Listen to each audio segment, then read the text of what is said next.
Hi there, welcome. How's it going, Paul? Good, Vincent, nice to see you. We're looking forward to this. We're really excited. So am I. Can't wait for it to get started. I was making notes from the different articles on the website, Yeah. and there's just so many things I wanna ask about. Yeah. Are we recording? Yes. You're good. Sweet. Okay.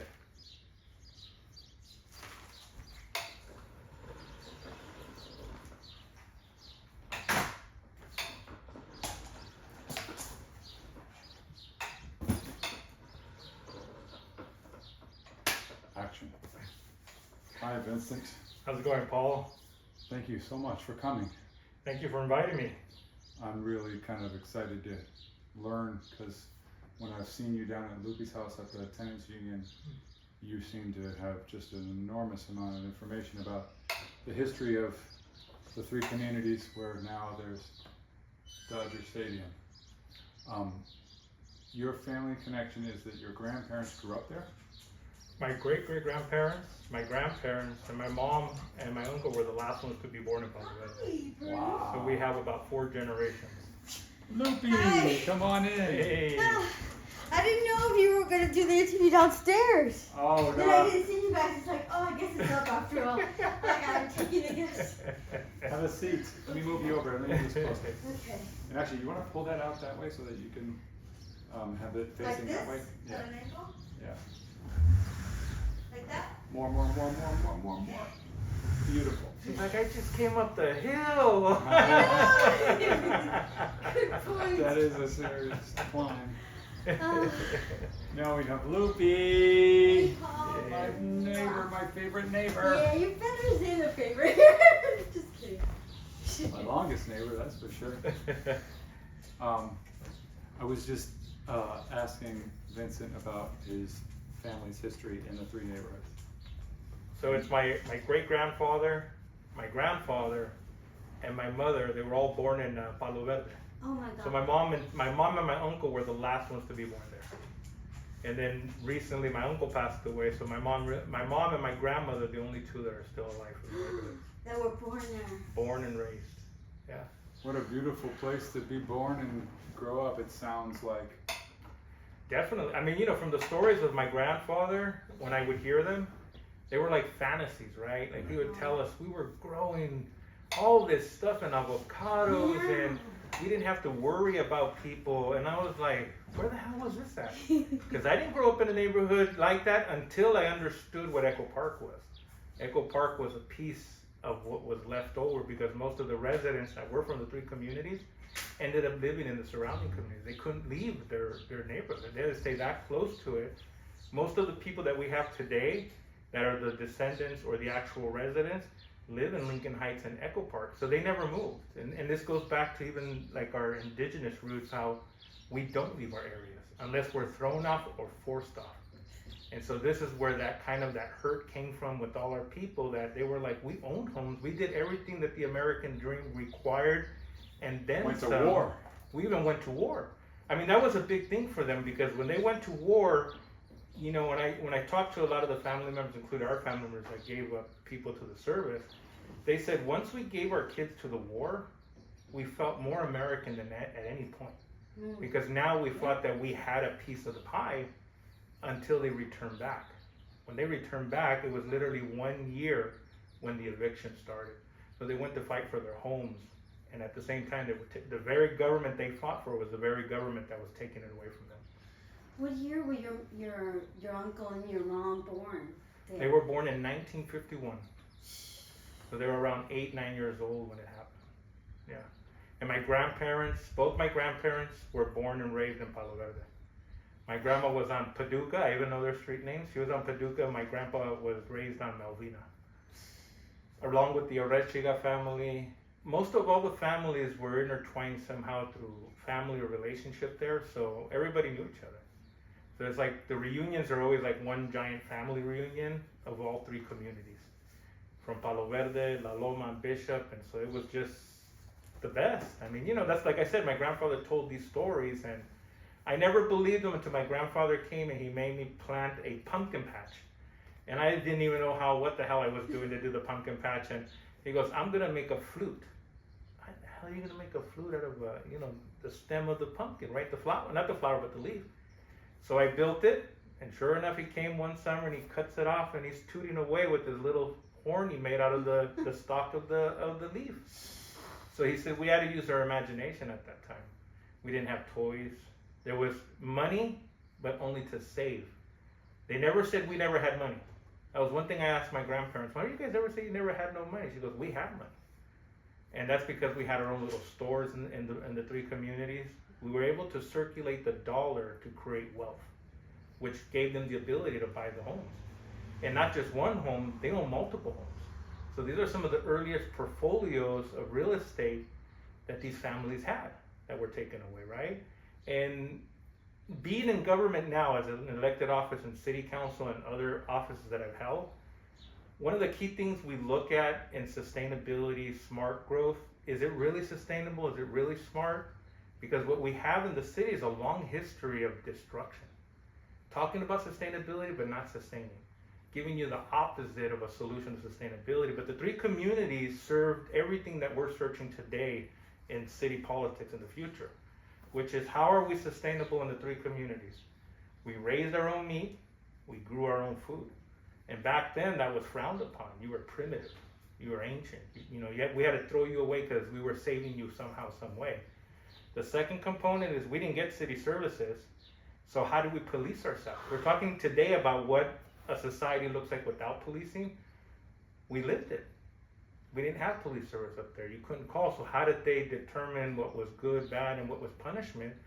And when you get into that deep discussion, it's the polar opposite of what we hear today up here. But that community proved one thing as a society. They could sustain themselves, both psychologically, sociologically, and then advance, which was crazy. Because today, you wouldn't apply what they had in the way they live, in today's society. Today's society would be shunned upon. So there's a lot that we can learn from those 3 communities to build a better LA. And that's where, when we did Buried Under the Blue, it's something that we felt, something that I knew for a long time. I've written about it in different college articles and discussions that we've had to really highlight that. But a lot of people frowned on it because they said they were the Shangri-La, they were the dirty barrios. But I tell them, remember, this is pre-Chicano history. This is pre-civil rights movement, but it's never spoken about. And in this aspect, they were fighting, racism. There's redlining, and there was actual policy that Mexicans could not own homes. But we did, and we own multiple homes. And so we defied all of that amongst all those things. But that's why that history is so important to Los Angeles, because it does hold a lot of the keys to what we're trying to do today in housing for LA. The city destroyed those communities and they gave it to a corporation. So there's a lot of legal components right now that we look at on how city policy works, but how it works to destroy and not really build this sustainable housing that we need, because it has a long history of not doing it. But 3 communities were super important. I remember I spoke to Alice Ramirez about when they lived there. Mm-hmm. I think you know the Ramirez's family. They own property down here. And she was telling me about how beautiful the communities were. And somebody did this, somebody did violin lessons, or somebody ran the store, and I think they had a little store, Yeah. and that's what happened when they came back here and bought the store here. And it was just, she kept saying it was so beautiful the way she talked about how somebody did something and then you went to somebody's house who did the rest, or like they tutored kids and watched the kids and did gardens and things like that. It was like a real community. God forbid that ever happens again. Well, I think those are important because everyone that spoke about it was so important to hear them say that, because far too often in the city we fantasize about it in policy. It's what we're trying, at least the illusion of what we're trying to create. When we have models in the past that the city has shunned away as these models are never going to work, they're uncivilized, and we know better for you, which is never the case as we know now. You know, in my age growing up, like I said, my grandfather, I thought he was crazy. Then I grew up in Echo Park and found out that, like you said earlier, is that the mentality they had up there, they brought it down here, and that's why Licha had her store here on the corner. This is why the way they lived was here. People forget about Avelia and El Bate. That's where I grew up, across the street from her. We knew the whole family for years. And like I tell her, when my mom was on food stamps, like we saw the help that was up in the 3 communities. At that time, there was no such thing as a credit, at least a credit check. But what she did was simple. She opened up her store. You went there and said, look, I can't make it at the end of the month. My food stamps only go for 3 weeks, and then the 4th week is the toughest. No problem. Sign here. So your signature, these values we had up there with your word, your signature, who you were, who your character was to pay, was the most highest, respect you could have in our community. And you would sign your name. And you would incur debt. And you would survive for the end. So after all those years, when I came back as I was older, we told her, we said, wow, do you understand that you were that big pillar in that community like we had in Palo Verde? And in some ways, we didn't have it all like in Palo Verde, but we did. And so that magic moment that we can think now as adults, reflecting back, they're very important, because they're all important to how we grew up and what we know about society, not what's told to us. And that's far too often what I feel like in policy. They're telling me, you're wrong, you can't create those things because you can't trust anybody. That's okay in your world, but there was a world before that that honored it. And something's wrong between you guys and not them, because they were left alone. And like they always said, if you leave us alone, we could be as good as anybody else is, given the opportunities that we create. And that's sometimes what we see from those communities learning today. And like I grew up in Echo Park, I said, it's always been policy that prevents us. And so that's tragic, right? Because a lot of people say we're taught to believe in that and government will solve, but they want us to be codependent. So sometimes when we push back on these systems, like I'm not liked in the city a lot, so I'll push a lot back. And I tell them, your system just doesn't work, hasn't worked. There's a long history of not working. In fact, you guys are reinventing the wheel that most indigenous tribes already practice today. Had we lived their way, we would not be dealing with what we have today. So, it's, communities are and I think one thing I tell everybody about the 3 communities, always remember, we had homeowners and renters. The most important thing that they had, higher than money, higher than home ownership, and higher than being a renter, was that they had something called community, and they believed in that. Today, we don't have that much. And they believed to the point that they would overextend themselves with food. They would take other people's kids, watch them. These things that you were talking about, Lupe, and it's so important for us to think about those things, because far too often, like I said, they sound like fairy tales. And the more I talk to people, they go, come on, really, they live like that? I'm like, I was there, trust me. I didn't see it until I saw it with my own eyes, and then be able to have these discussions with a lot of the elders that are not here with us today. So we're losing that original generation of our great-grandparents. Most of our family lives to be old. I don't look forward to that, but they all live to be past 90. So, I'm like, it's something that needs to be not only preserved and not only made right, but it needs to be studied. It worked. It brought up good people. We weren't perfect, but it was good enough that they could survive, have home ownership and self-sufficiency, and then self-determination. Those were the most important things that we could see from the benefits of living up there to growing up here, and then what generations have picked up, after the disastrous, removal of them up there. So the 3 communities have a lot to teach people. Tons. You're so right about that policy stuff. I remember El Bate and how now they're talking about microloans and all these things, and that's what she was already practicing with her book. And I don't think the credits give it to a lot of those people, because they think that we can't do it, but it's been done for generations. These are practices that we have even pre-being American, pre-indigenous. It's just that sense of just helping community. It's doing what common sense tells you to do, not with sometimes what's going to be right is not always going to be wrong. And then you're supposed to help someone, but then they tell you don't help them because you don't want to get involved in there. You have to. It's a community. So, those microloan things, she was doing it before home ownership was being done, before it was even legal for a Mexican to own a home. And entrepreneurship and street vending was already being done in the 3 communities. They had home businesses. I mean, it was amazing when you hear some of the people talk about the vending that was happening there, which is, it's almost like we're re-legalizing with the new street vendors, that now they're going to take away the $571 and make it $21 or something like that, which is great. But this should have been done a long time ago. This is not something that is new. This is something that we were practicing in 3 neighborhoods. That's why they were able to generate money, and the goal was give them enough money so that they can purchase a home to become self-sustainable. Then they'll be less reliant on government agencies and money. But you got to think, why not do that if it makes sense? Eventually they're going to make some money, and they don't.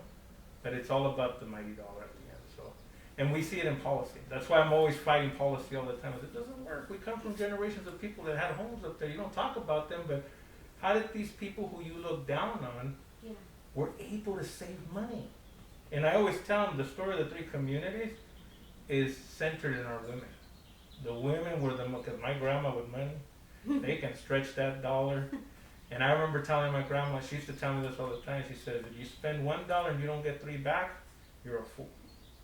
And that's a policy that I keep to this day, and that kept me on top of understanding what money is. Because it's true. You can't just give that dollar and not have it, grow.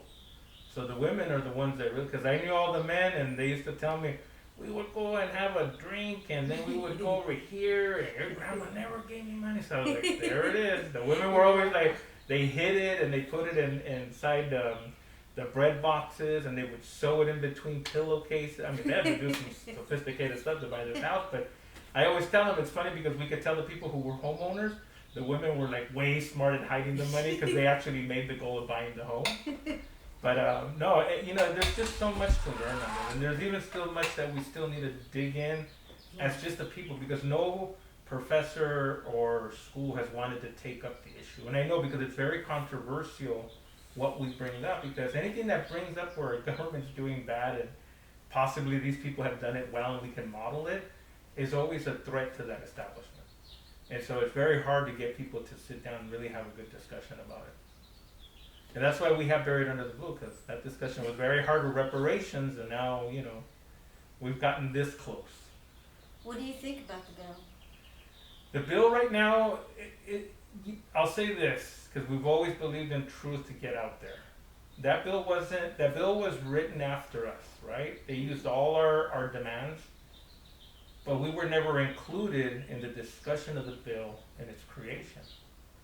And I believe that the original people that were there, that started the group, Los Desenterrados, I thought they were part of it too. I said, well, they were the ones that were saying, well, the Dodgers kind of like, We'd go to the reunions and the group was split. And this is why we decided to build Buried Under the Blue. We said half of them were very conservative because they were workers. I tell people, you gotta remember, our people worked, they didn't want it a handout. So when we brought reparations to them, we said, this is not a handout. What this is for them to repair what you guys have done because you were doing right. You gave your kids to the war, they died, many didn't come back. And that you guys deserve to have that you didn't do nothing wrong. And some of them were like, I will work and I will work. And I'm like, you did, and you were supposed to retire and you're supposed to be happy and you're supposed to, live in your retirement home, but you can't. The government took it away and passed it over to a corporation. So some of them said yes, some of them said no, right? So the group kind of split on the issue, but we never divided as a community in there. So it wasn't like, I don't like you, you don't like me. It was just like, okay, you guys go, and that's never going to happen, Well, when it happened, I believe that they had gotten a part of it, and the smart political thing would do is go to the weak ones and grab them since they're already saying, we don't blame anybody, Then we can fool them to not blame the Dodgers. Well, we got a meeting 2 weeks before the press conference. So we show up. And I asked Wendy, I'm like, so how long has this been going on? Because let me just make clear, we're talking about the AB 1950. This is Assembly Bill 1950, the Chavez Ravine Accountability Act. And it was moved in the California State Assembly by Assemblywoman Wendy Carrillo in District 52. And it's now passed the Assembly and it's on to the Senate. Mm-hmm. It's exciting. You were saying, sorry. Yeah, and so that particular bill at the end of the day was, nobody met her.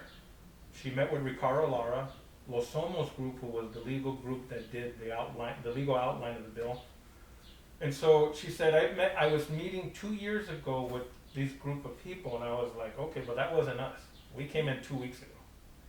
So you're using all our demands, and then you met with somebody else that you don't want to tell us about, and then we go to the press conference. And we literally get like next week we get the press conference notice and the packet and everything. They're like, you need to show up here. I've been part of politics for a long time.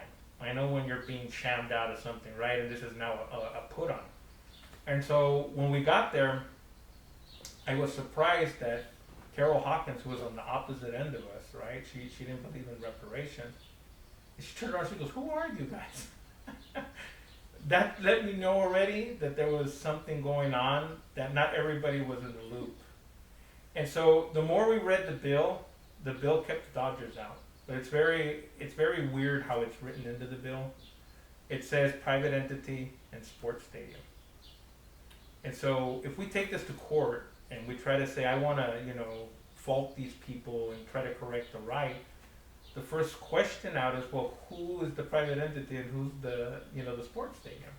And we leave the words out of them, because what we believe happened is that Buried Under the Blue put a lot of pressure onto the Dodgers with the social media campaign that was out and the public campaign. And that in some weird way that they always move in politics, they try to capture the narrative by doing the bill. And I think right now they regret that, because as the bill moves forward, we're requesting a lot of stuff to be changed on it. We're requesting that the Dodgers be added because they were at fault. The bill itself says that they benefited from a raw deal. And one of the key things that we use with them in the legal points, okay? I said, let's blame the city of Los Angeles 100%. I'll be on that bandwagon. Let's go. Forget about them. Leave the stadium alone. There's one problem. If you blame the city of Los Angeles for the theft of our lands and our homes, then you have to accept that your Los Angeles Dodgers is in possession of stolen property, and that property must be returned back to its rightful heirs. Or else we're practicing, well, that law's for these people, but that's not for these people, right? So the Dodgers throughout this whole campaign have stood quiet. They have not released not one, because I know they know that there is no way around it. There's no legal way around it. There's no political way around it. And the only thing that was left who folded first out of all the people was Wendy. Wendy Carrillo wrote a statement in the LA Times that said, well, I still blame the city. Again, her key term was she blamed them. You're not the people who were run off the land. You're not the people that suffered. You're none of those people. Your eye is your opinion. But as a public servant, you serve us. This bill is our bill, not yours. And you admitted that this was done from Buried Under the Blue's demands. We are the living descendants and our living parents that were actually there. So this is not something that happened 200 years ago, that you cannot meet somebody that was drugged out. Yeah, that was actually there, who visually seen and still lives through the trauma of it. So I said, do you understand how powerful this is, that you cannot just come in here and say that you feel that the city of Los Angeles is still her keywords were, they were still the majority at fault. So if you gave the Dodgers just 1%, you're still guilting them. And then you say that the Dodgers should give something back. That's a nice political way to walk back, but it's not going to be suffice for Buried Under the Blue. We'll hold you accountable too. And that's one of the things that we've told her several times. You can't do a political walk back and pretend that you can't change the bill. This bill will never have credibility without accountability. Its key term is the Chavez Ravine Accountability Act. What happened in that deal was raw.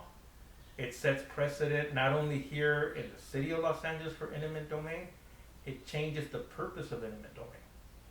It's supposed to be for public good, not corporations. Right. That case, when we dig deeper into the Supreme Court case, because people don't even know that there was a Superior Court case and then a California Supreme case. Yeah. And that there was no ruling in the Supreme Court case, right? But in the Superior Court here, the judge ruled that it was such a dirty deal that he didn't pass it. So they actually lost. And then the Dodgers appealed to the California Supreme Court, which the decision was just stalled there. No one ever did anything with it. They said, well, who's going to fight us? There's no one around. We had lawyers that fought for us on things that we still question a little bit, because we're going back on history, and actually some of the family members of those lawyers reached out and still have some of the original notes and the documentation of the case. Wow. So as we review that, we're looking at a lot of stuff that happens in business you know, sometimes when you're dealing with such a big corporation like the Dodgers at the time and in the city of Los Angeles, and you could see that the legalities were we want the land, we don't want the people there. That was their behavior. The Dodgers have always said this, we didn't know nothing until after 1960. That's what I wanted to ask you about. Do you believe that the housing project was abandoned, and then the Dodgers saw this land on a helicopter ride and said, "Oh, that would work"? Or do you think that there was some sort of Dodgers involvement in the shutting down of the housing proposal? Well, when you look at history, we know that they funded that fight. They funded a lot of the mayors to come in. We see it today in campaigning.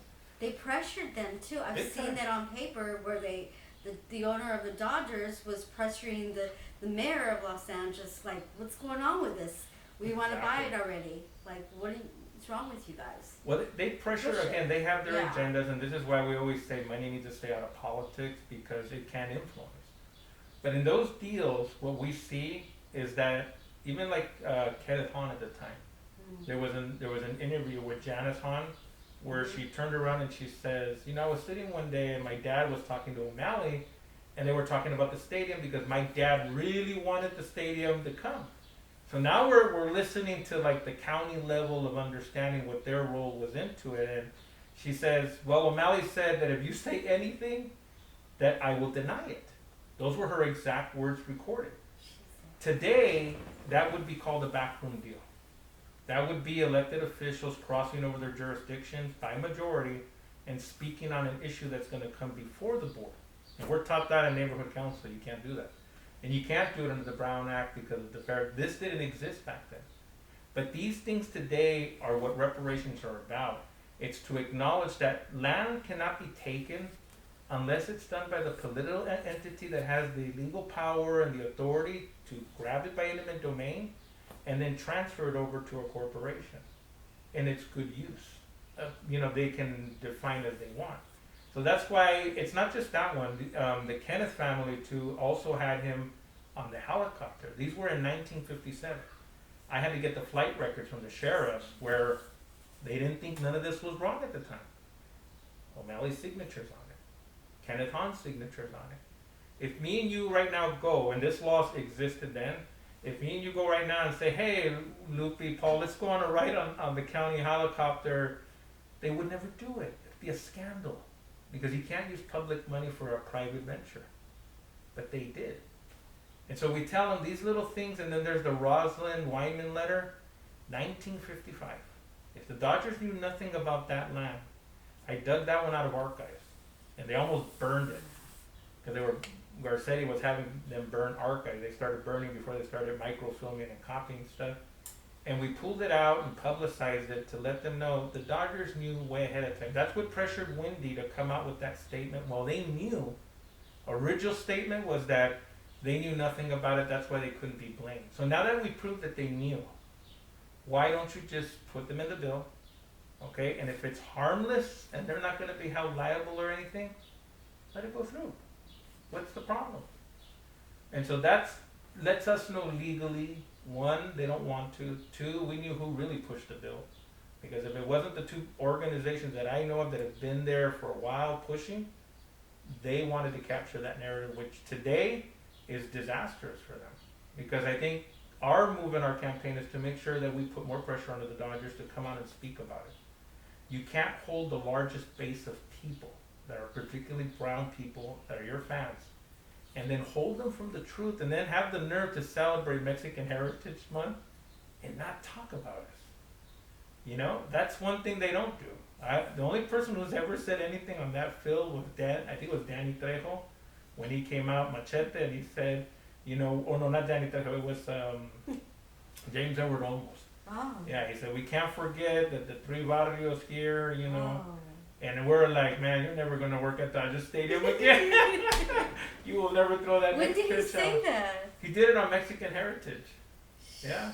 So we tell them, you know, that these things they're super important to this bill because the bill itself, what we're trying to do with it is realize we are not the only ones that have been hurt. Reparations can hurt other people. Yeah.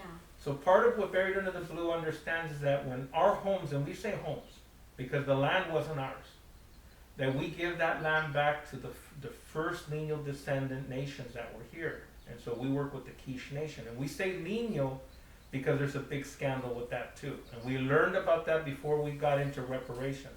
We wanted to make sure that when we came in, that we unified people under reparations so that everybody could try to get a piece of healing and not be left out. Today's reparations completely comes out the First Nations. The original sin of Los Angeles is when they stole the land of the Quiche. That was their home, their motherland that we sit on today.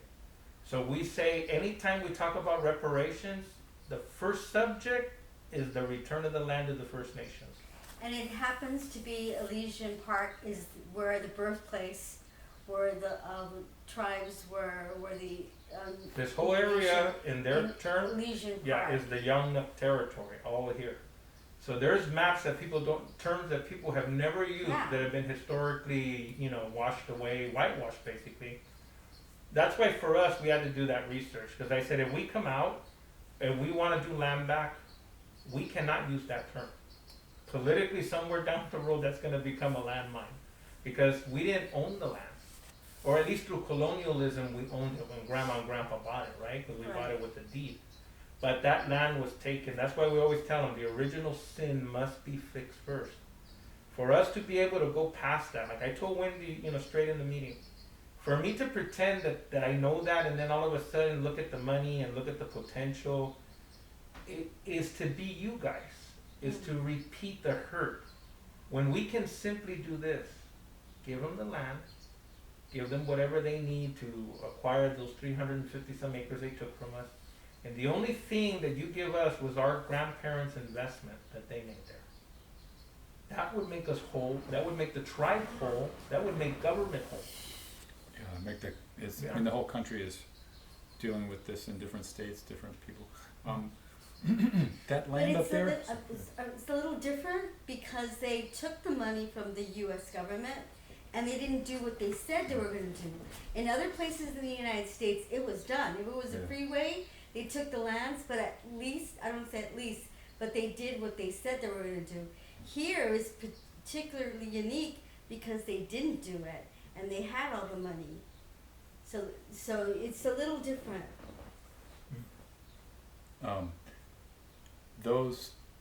That spot up there just seems like anybody who's spent any time around here could recognize pretty quickly that it's some of the best real estate. Oh yeah. You know, I mean, the lookout, I don't think a lot of people are aware of just how the site is, you know, a perch above the bowl, you know, On a good day, the breezes and far. the, Yeah. Yeah. I think, you know, some of the way they would describe it up there, because if you do go up there and you do walk around, you know, if you visit Elysian Park, that was our grandparents' and parents' home. That's what they saw every day. And so those views are healthy for them. I mean, they used to talk about it like we were on top of the world. Well, you were on top of the hill.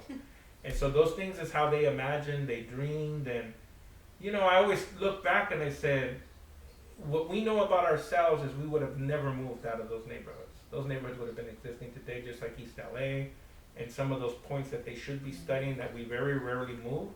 And that's okay for our culture. Maybe not for other cultures, they're not accepting that. But for ours, we tried to sustain and then we maintain. The true meaning of sustainability. We don't try to grow out, then we can't more. And then we'll sustain ourselves. And that's something that comes, like I tell people when we do more research and we go back, a lot of these things come back from that indigenous side of our upbringings that we don't see. Some of the women up there, in some ways, there's one thing we're working on to bring the land to so people understand that it's sacrosanct. Because the practices that we had weren't Catholic or Christian practices. Mm-hmm. So when a woman had a miscarriage or there was an aborted baby, the baby was wrapped up in corn husks and buried in the back of our homes. So those aren't, you know, Catholic practices. Those are 100% indigenous. Most of our people came from the same region, and they're either part of the Purechepe tribes or the Tarhumadas of Mexico.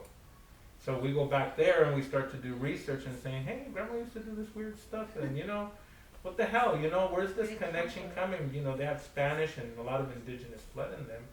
So, you know, when we look at that land, it also becomes sacred to us. But also because of that sacredness, we have to understand, you know, like the Quiche sacredness of it and what they had before we came in. Who knows what the hell was there before them, you know? But right now in this history, that's why it's important to us to acknowledge that and to try to work forward and rewrite reparations so that it doesn't continue to hurt. Because as we go on these tours nationwide, the one thing we hear all the time is, where are the First Nations? You guys are the only ones that have put the First Nations above the money. I said, look, it wasn't about the money at the end. This is about getting it right. This is what we did in the 3 neighborhoods. We didn't just do things for our benefit. We did things for all benefit. So this is a trait that we take, and me personally, is something that was installed in me, and I won't cut the corners off of it. So what's right is right, and because we know that's common sense, you gotta push, even though you know that the policies that are out there right now and other groups will push against you to say you're wrong. But I know one thing about truth. You cannot erase it, and it'll sit there and you can lie and try to manipulate it, but it's the one thing that has gotten our policies, just like the reparations bill. Truth is what made it survive, because they thought they could manipulate it. They didn't understand that we couldn't be bought off with money, and that at the end of the day, that we're gonna hold our ground until we get that. If not, we can delegitimize it by just saying, without accountability, there's no credibility. And that's our new slogan for the campaign, if they're not careful with it, you know? We put it out already, and we've told them, we believe that we can work together. We believe in civility, but we're also survivalists. We know when our day is doomed and when it's coming very close. So don't think that we won't pop up one day and really fight for these things, because it's what needs to be done. Brown people can also harm us.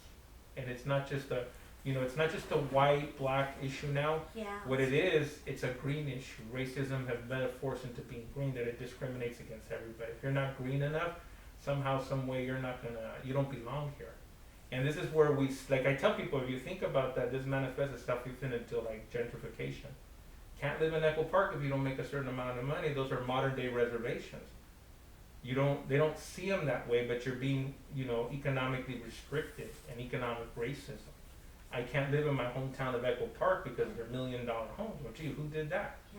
Yeah. You can't just blame government. Government controls all the industry.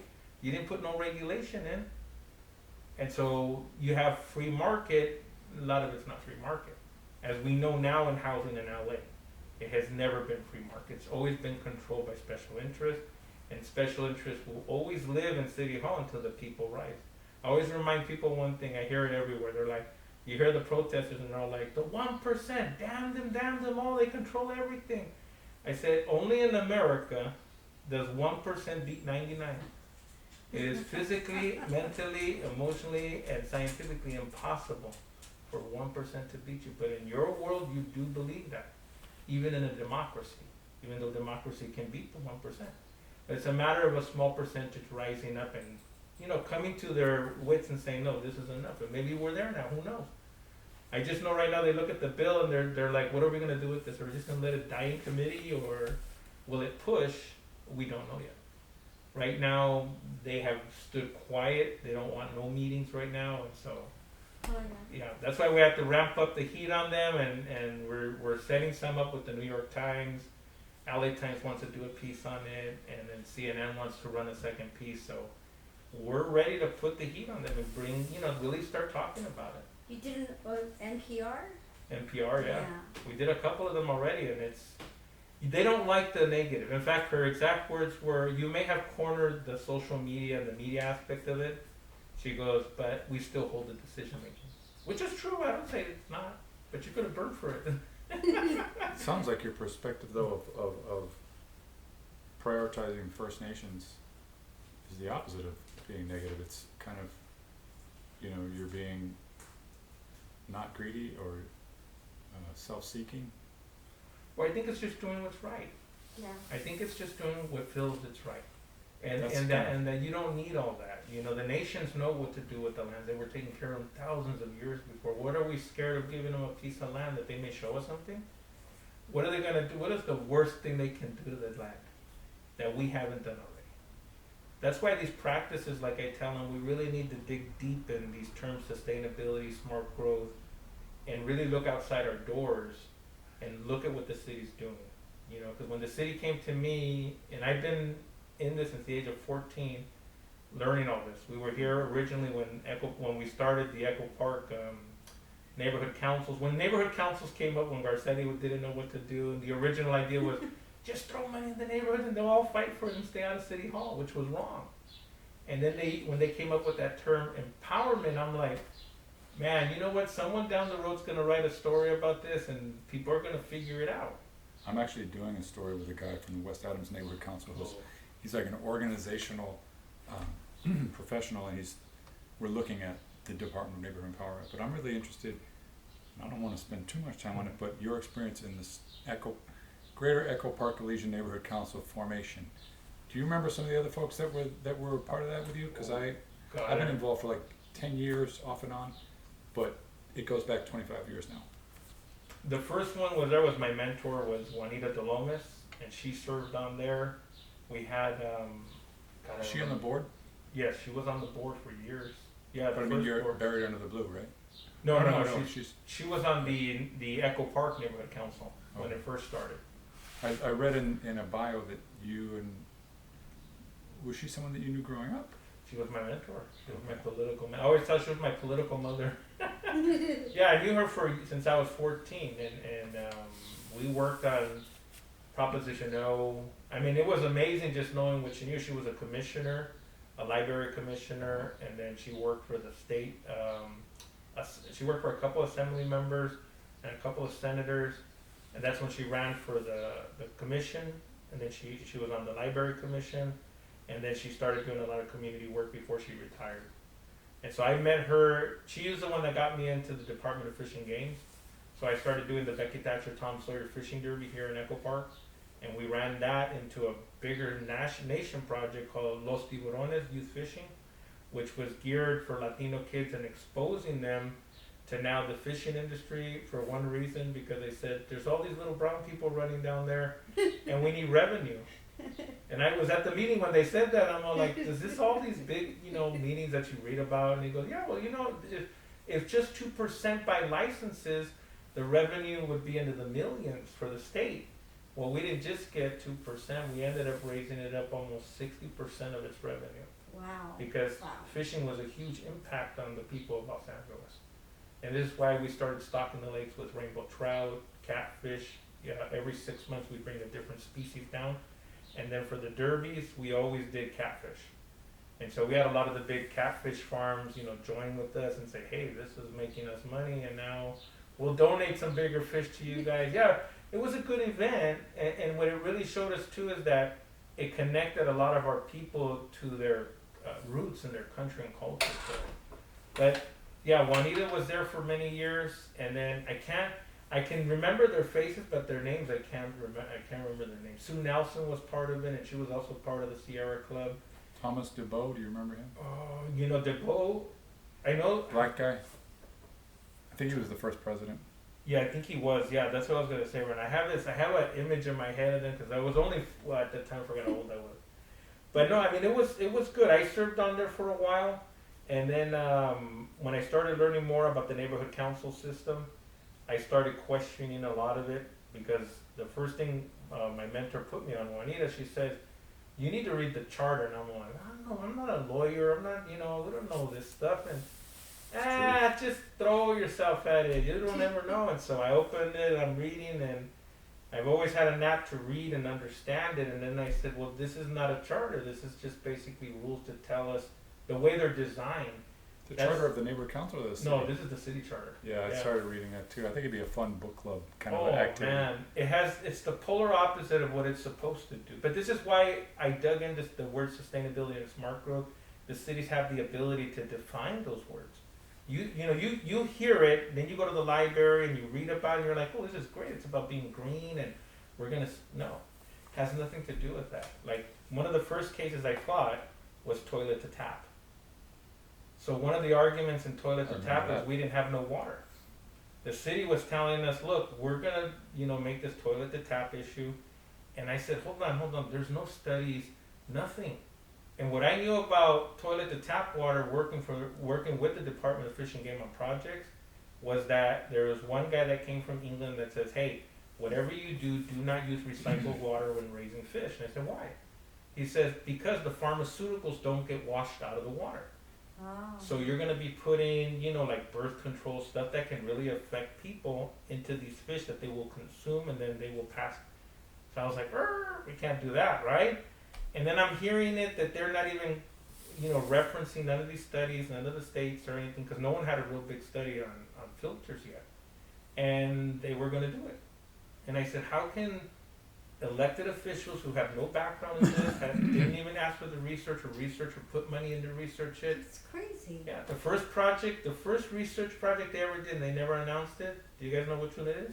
There was only one. It was the county jail. Huh. County jail has the first reclaimed water system, which is toilet to tap. That's why when you ask someone from the county that they got into jail, and they say they will never drink the water from there. It was one of the first ones. They still have They it? still have it to this day. Oh Yeah. my god. So things like that you start to learn through that charter so important for us. And then like we were talking about neighborhood councils, one of the key things is in government, especially in a democratic government, right? It's all about you having the power. But when you create an agency that says that you're going to get empowerment, like Empower LA, then we didn't have empowerment. Why It's just would advisory. It's not no power. Yeah, and why would you? Well, it's like the concept. Why, if we are a government of power of the people, that's been LA when it's built. LA's like, no, the people rule it. The elected officials serve you, right? That's what we hear. Supposedly, yeah. But then you create an agency that says empower LA. So we were never empowered from inception, right? Now, neighborhood councils, when you understand them, they are free of the body of the charter, which means they are their own government agency. And the reason why we tell them they're not just advisory, when you understand them from a legal perspective, they're not connected to the body because they're not supposed to be. They're elected. They're not appointed.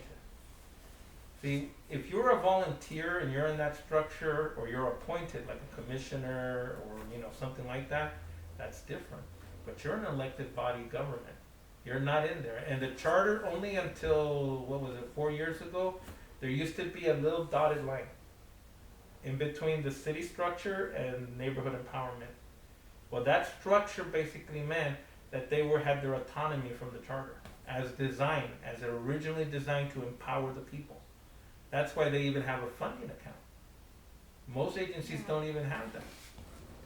It's just the neighborhood, and then they built Dunn. That's a whole different story down the road. We can get on that one later. But that Dunn created the bonk, and that then takes away your power away, because then they write bylaws, and the governing body is like the charter.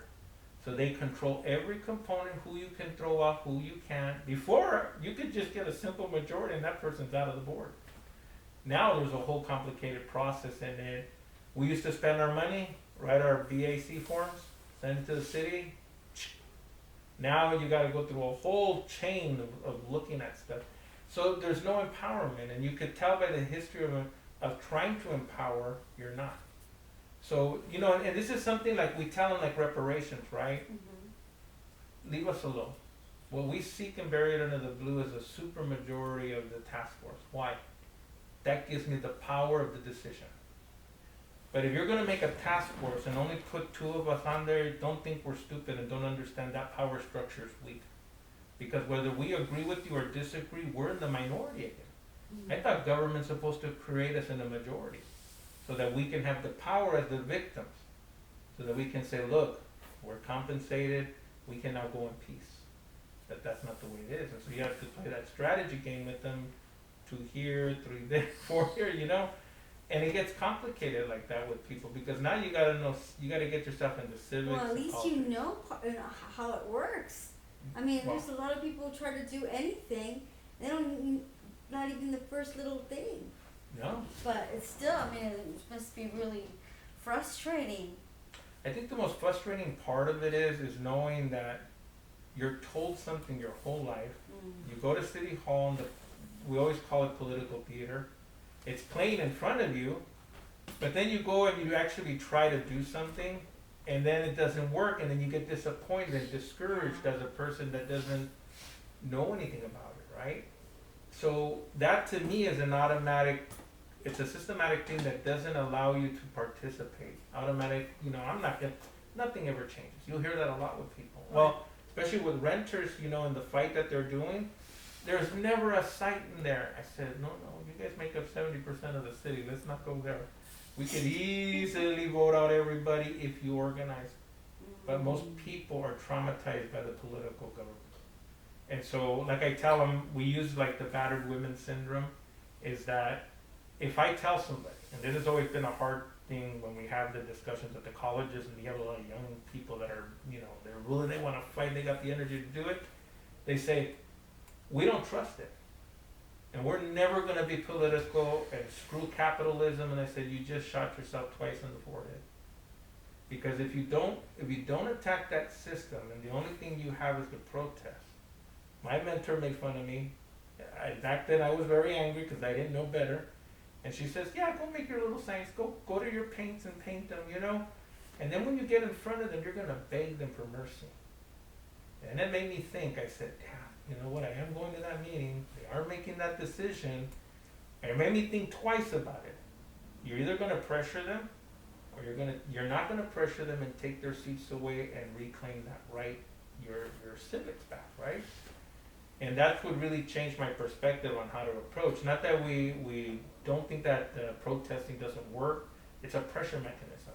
It's embarrassing them. But that's not, some of these people nowadays, they don't get embarrassed. They look at you, you know, when you look at Trump, it's just a prime example of what politicians have become, you know. Not just him. I look at, you know, like Kevin De Leon and... Kevin De Leon? Yeah, I mean, you stand up and you look at this and they're just like, I don't care. Like Wendy, she kind of like looked at me, like, go do your best and then we'll come back and talk. That's the way it feels. Instead of really coming down and saying, you know what, that sounds right, it feels right. I don't know if I can get it past the Senate, Vince, but let's try. That would have been a whole like, wow, you know, this is something's. I would have been shocked. Nothing shocks me anymore in politics. I would have been like, what? You're actually saying we could do this? Why not?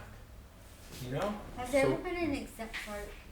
Has there ever been an example that you know of a politician actually like doing the right thing?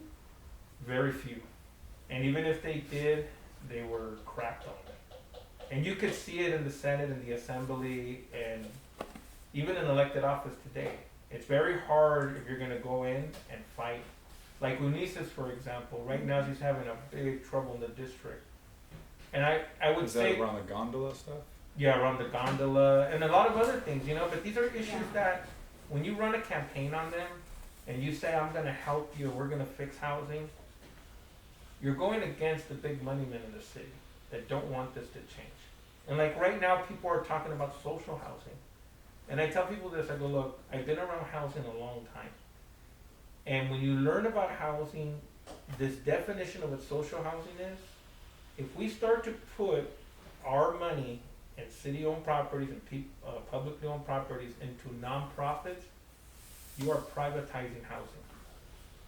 A corporation, whether it's a 501c3 nonprofit, which everyone is aware of, right, but there are other types of nonprofits, is still a corporation.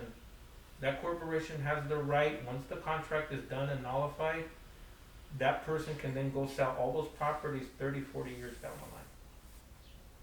This is why we have to look at what has worked.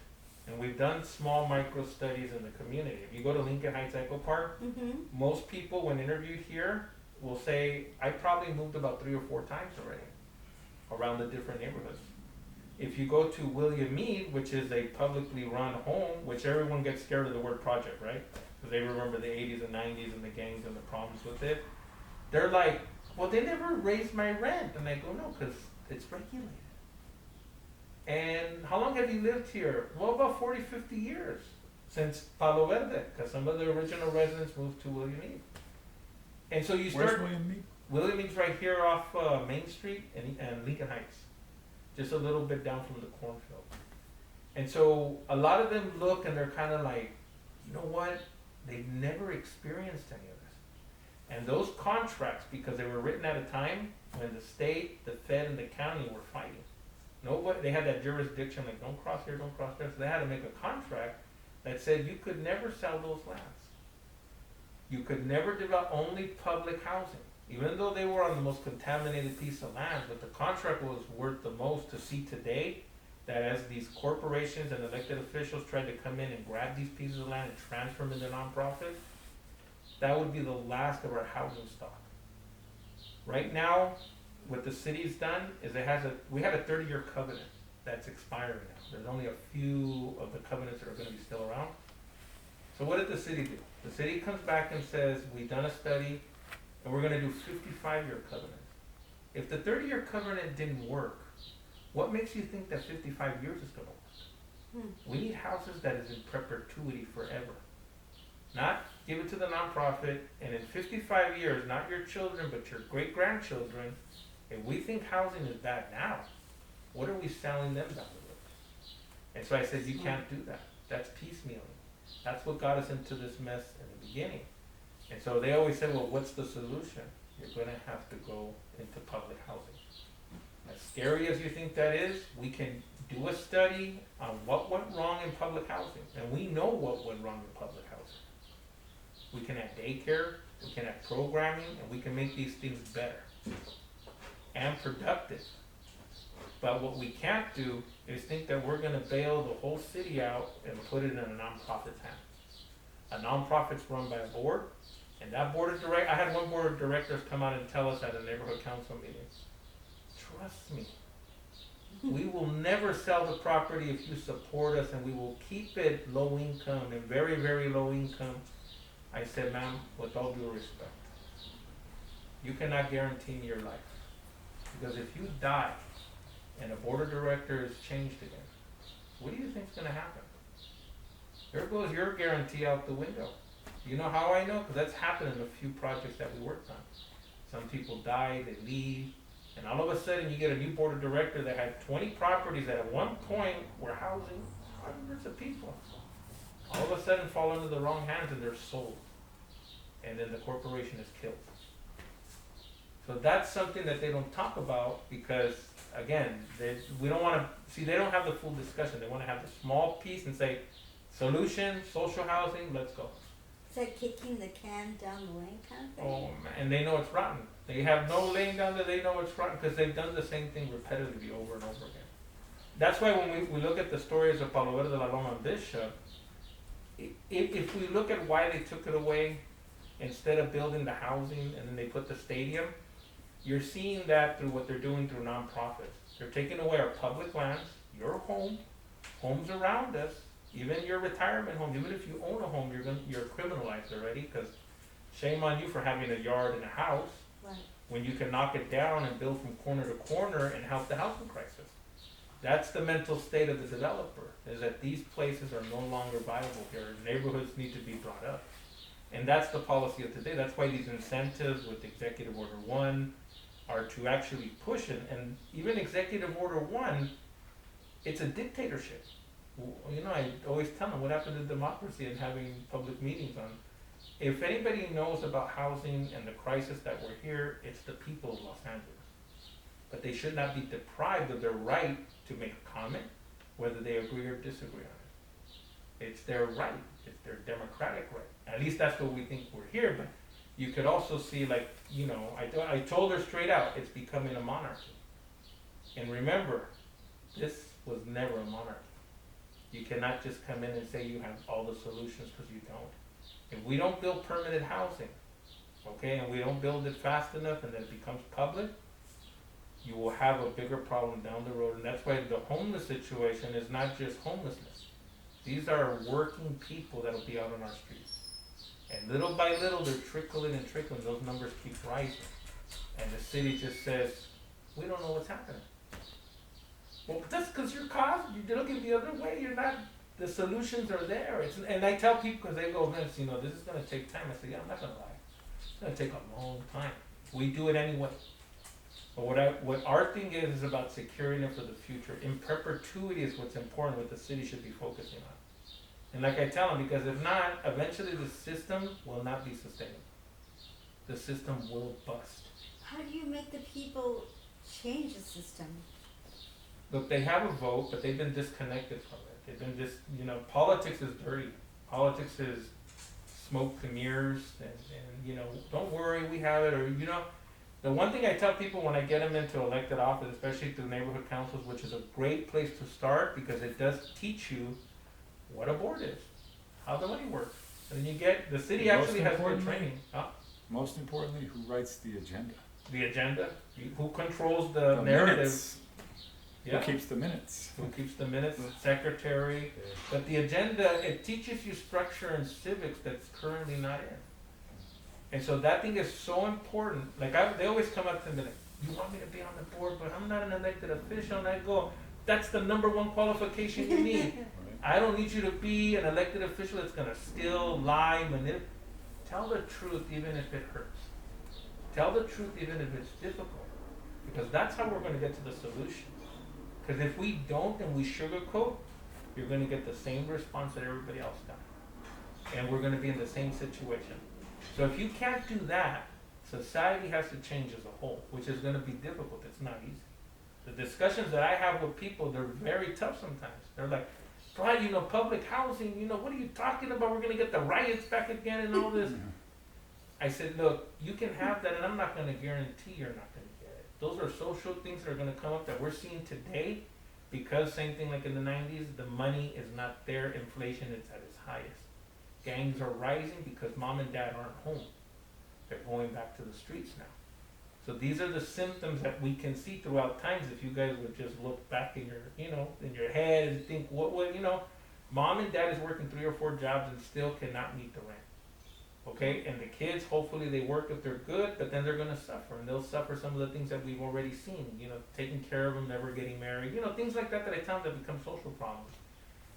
Those can be fixed if we are understanding them, that we can put things into play. You're going to need more money.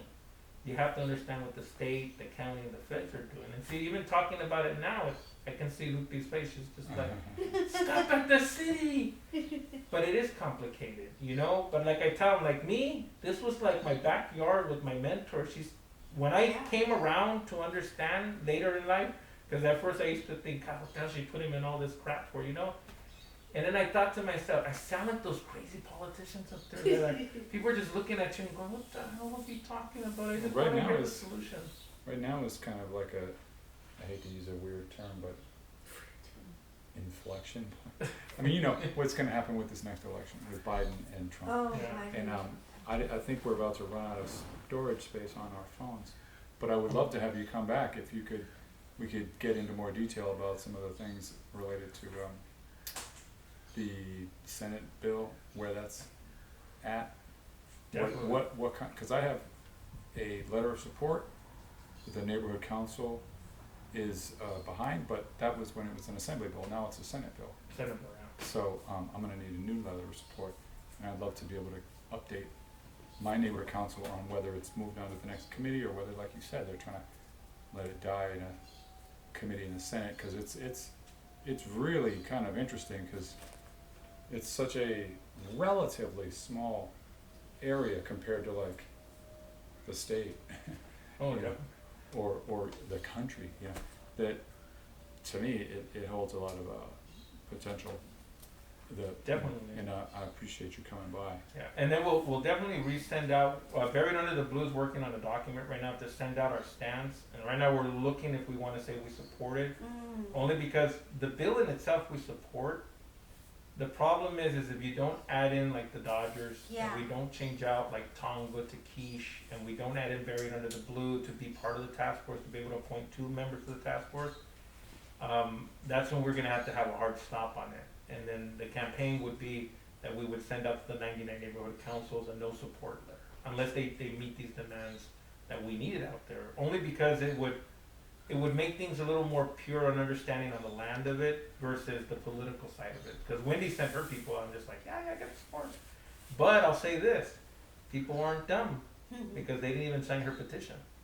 She hasn't got her petition out. I thought she would have at least had 1,000 people, but when she put her petition out, we got over about 3,000 responses about who's this, and we just says at this point we do not support the bill as written, and that we will send our amendments in, work with her. We were doing everything political. We'll work with her to find out where it's at, and if she's gonna hold ground, then the full campaign would come out, and then That whole process of amending something at, the stage is educational, definitely it can change at any time, and because it's in committee right now. So has she said that she might change a few things?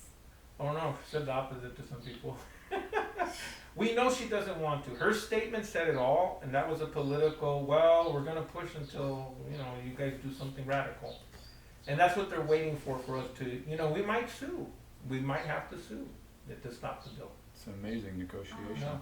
Well, this is what we mean. Politics does not have to be like this. We're telling her this is what we feel right as the victims up there and the descendants of the victims. Who better to Why know is what it to so put up hard? now? Yeah, hold your people accountable, but remember, you're tapping into a corporation and you're tapping into elected officials that are still in office. And Well, they're Wendy's turned up, she's not going back. She's still in office, I think yeah. she wants to run for. I got something in the mail. They wanted us to support. I'm like, No no. office, because I'm trying to remember. If she tried to run for city council. No, not De that. she Leon didn't make seat, it, but yeah. No, and By I the way, know we also have to see this shirt, because this is a big, we made a mockery of the Dodgers with this place. They got, yeah, because then they even did they ran on the field, and then they did a banner drop in Dodger Stadium. And Oh, was that last year or? no, this was, gosh, it's gonna be like 3 years ago it happened. Oh. Yeah, because I remember TMZ something. picked it up, and then MTV Yeah. doesn't normally do pieces, and then they got so much of a request for it. We did a big piece with MTV, and they went in depth even to our national campaign. So, and now it's, there's a lot of stir around about it, and people want to know more about it.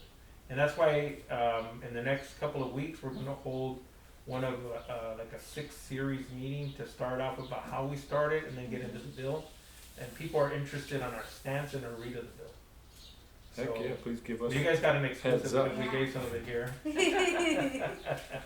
can go in front of my house. And Yeah, no, that would be so cool. Partly belongs to That's a whole, boy, that's so much amazing stuff still yet to be I think learned. it's so, really interesting that it's like Elysian Park area, like and it's because the LA River ran pretty close to it, and it was, a lot of nourishment for that area before it was all caged up.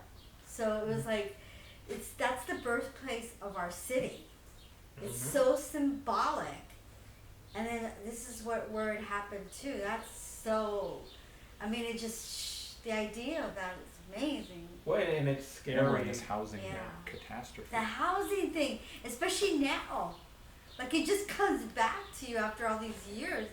All these issues that Right they there did. where they were supposed to have it. Yeah. You can't get any. 17,000 units that they were gonna do. 3,300, right? It would have been the largest ever housing development. And they had the money. It wasn't like they were trying to get the money from I it. think the fact that it was so insulated worked in a way against it in terms of being integrated into the communist area. city and knowing the levers of power, because apparently, the powers, the richer, wealthy folks were able to, prop up a mayoral candidate in Paulson who was opposed to it, basically a puppet.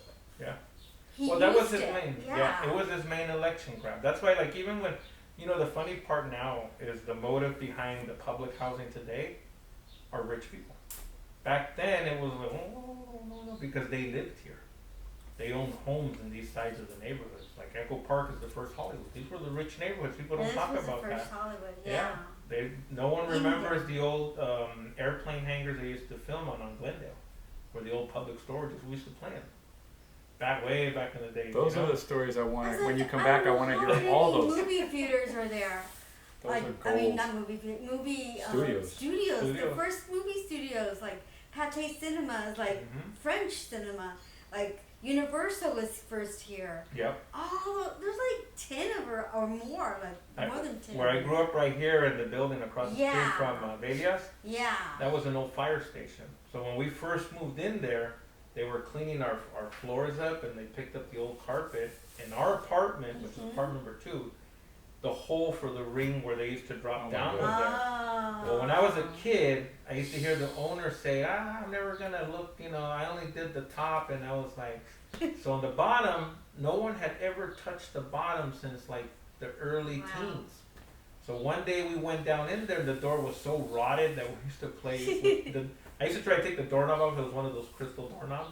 Oh, yeah. Never came out. As a kid, you're just like, just crystal doorknobs. and we pushed it one day, and the door just broke from being old. And we went in. It was like nothing was ever moved from the teens. Wow. The horses' reins were still hanging. The paperwork was, and as kids, we were just. They had Clydesdales there, yeah, big old Clydesdales. Yeah, and there's go down there and take some videos. You could see. Clydesdale? They had the Three Stooges filmed there, and you could see the building. I put it up on the Instagram where you could see where the barrels are rolling. Oh yeah, When isn't that Morton, like right where that No, turns it's in? Delta and Echo Park. Ah. That little street that used to go up and then down, and then you don't see the houses there because there was a road that would go up.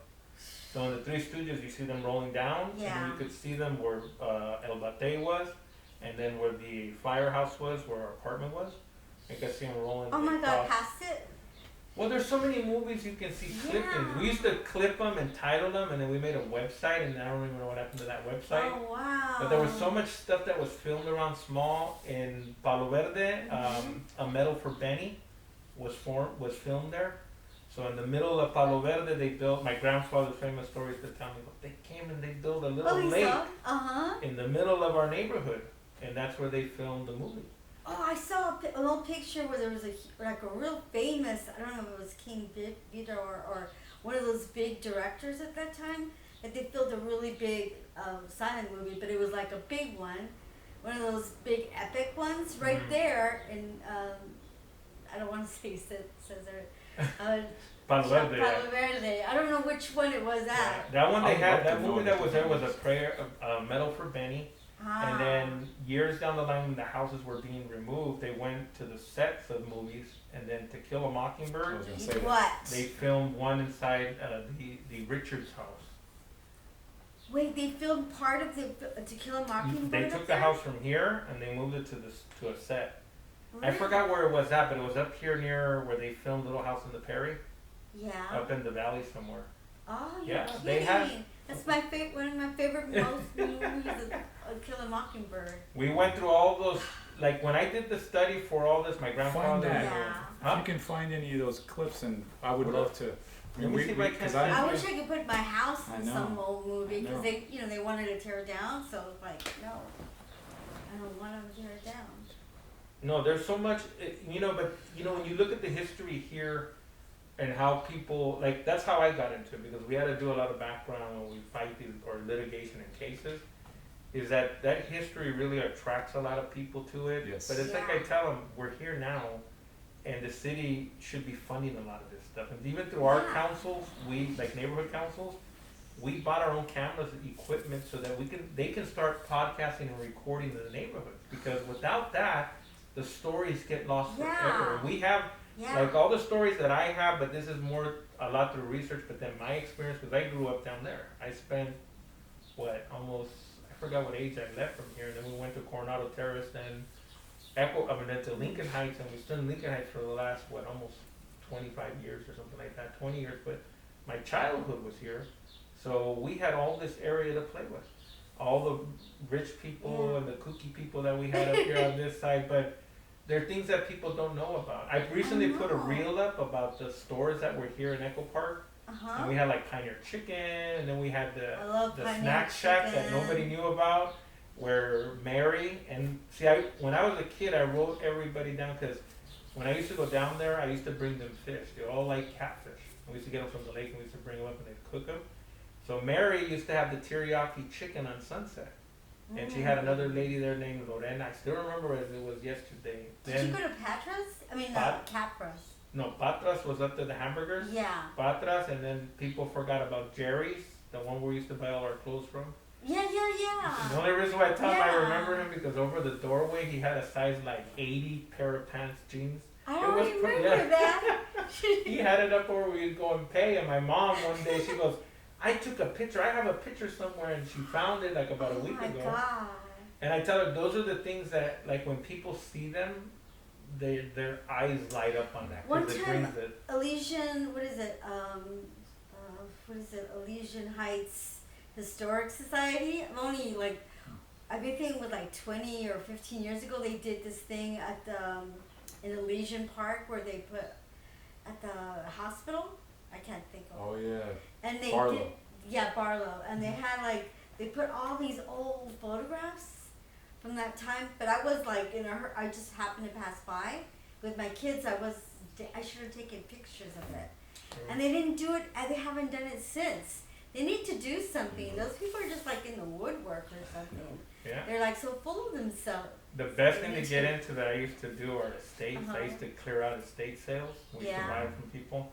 That's why I always tell people I have that garage full of like lighting because I used to collect antique fans and lighting. Yeah. So when I would do the estates, I used to get a lot of photographers. So over the years, nobody wanted the pictures of the natives, and these guys were some of the biggest photographers on the planet.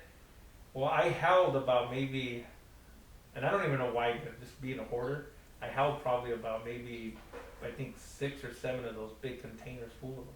Whoa. Wow. Well, going back now, like 7, 8 years ago, one of my friends came back and goes, hey, you want to sell those containers? You know, they've been sitting there for years and you don't do nothing with them. My interest was always to go back and get the 8mm films or the big cameras, which I have, and I was going to project them onto the wall and just be nosy. Yeah. Yeah, I don't want this and I'll sell it or whatever. Well, we went back in there and I got some of the original cut footage from like Charlie Chaplin. Oh my God. So I I'm recently dying. contacted the Smithsonian for them because 2 of them is on Glendale, with the old Glendale, where the Yeah, old before yeah. McDonald's was there, Yeah. and then there was one shot right here at the lake, Oh yeah. and that was when it had its original sign, Los Reyes, because it wasn't called Echo Park before, it was called Los Reyes. What the hell? Really? Yeah, the original sign, you can see it in the back, and then the other shot was. Was that for the movie, or you mean that's what it was really No, called it had its before? name Los Reyes before Echo Park. Oh my God. It was a Spanish name. And so they had it, It was the Spanish name, the original name. the It was. original name to Echo Park. Oh. Echo Park didn't, Echo Park came in, they had a sign and no one, I was not even born at the time. I thought You need to like write freaking books. What are you talking about? So what were you saying about? No, and then they had Echo another Park's sign original name? where I think it was about, from the film, it was probably about like 7, 8 years later after that first one. Uh-huh. And they built a white letter they built it with rocks that said Echo Park on the what is it, the south-facing wall. There was no properties there. And I don't know if they did it for the movie because they panned the camera like this, and then you can see Charlie Chaplin way at the bottom. The rec center's not Right, even there. with, That's with all. Logan in the background. Yeah. And so that's when I went through all that stuff. This was because people had inherited I'm and dying then to you find went out. to- Did you sell it? What'd you do? no, with it? no. It's gonna be put in You still got it? What? in the museum. See They're it on actually the edge of gonna. my You chair. gotta print it somewhere Yeah, they'll first. print it. No, well, one of the deals that I have What with them museum? What museum? is that the Smithsonian right now has it, so they'll But print. that's far. You just No, need to no, be no. in It'll be Echo put. Park. They have their thing on YouTube, and so Uh-huh. it'll be done publicly. No copyright, no nothing. Whoa. So people can use it. No, that's the one thing that we did that Oh, we God, I wanted to gotta do because I see know it. in there's a lot more. I gotta see Yeah, the it. We got pictures. 2 film nuts right here. Yeah, this Film is stuff history that nuts. these are like the things that I held because one day I thought I wanted to go through them and I just kept building. So there's like Thank about God you 6 held other on ones. to them. Yeah, like the pictures of the next ones I want to bring out because there's a set of old LA pictures, and they were the oldest scene directors at the time, and they took pictures of some of like Bunker Hill's Oh inside my their God. Victorian Oh, homes, yeah. and there's very rare footage of Bunker Hill of their actual homes inside, but they were Yeah. gonna use them as props. Film. Yeah. Oh my God, that's Christ. I was just showing him some pictures of Bunker Hill because we drove by there on the bus, Dag, when you do that, I really wanna. Yeah, know that one I how haven't got to, that's but the other night I was going through like the You need the a, negative. an apprentice or a Well, you know, intern or what a I was thinking of volunteer. doing is doing a small group to teach people the preservation of it. Oh my Yeah. god. So we put in for a grant, and when we hear back from them, because we have the equipment to What's the name of that? photo shoot it. There's a new group, like, well, it's been just a few years. Esoteric. No, Esoteric is the tour thing of old LA, but silent movies.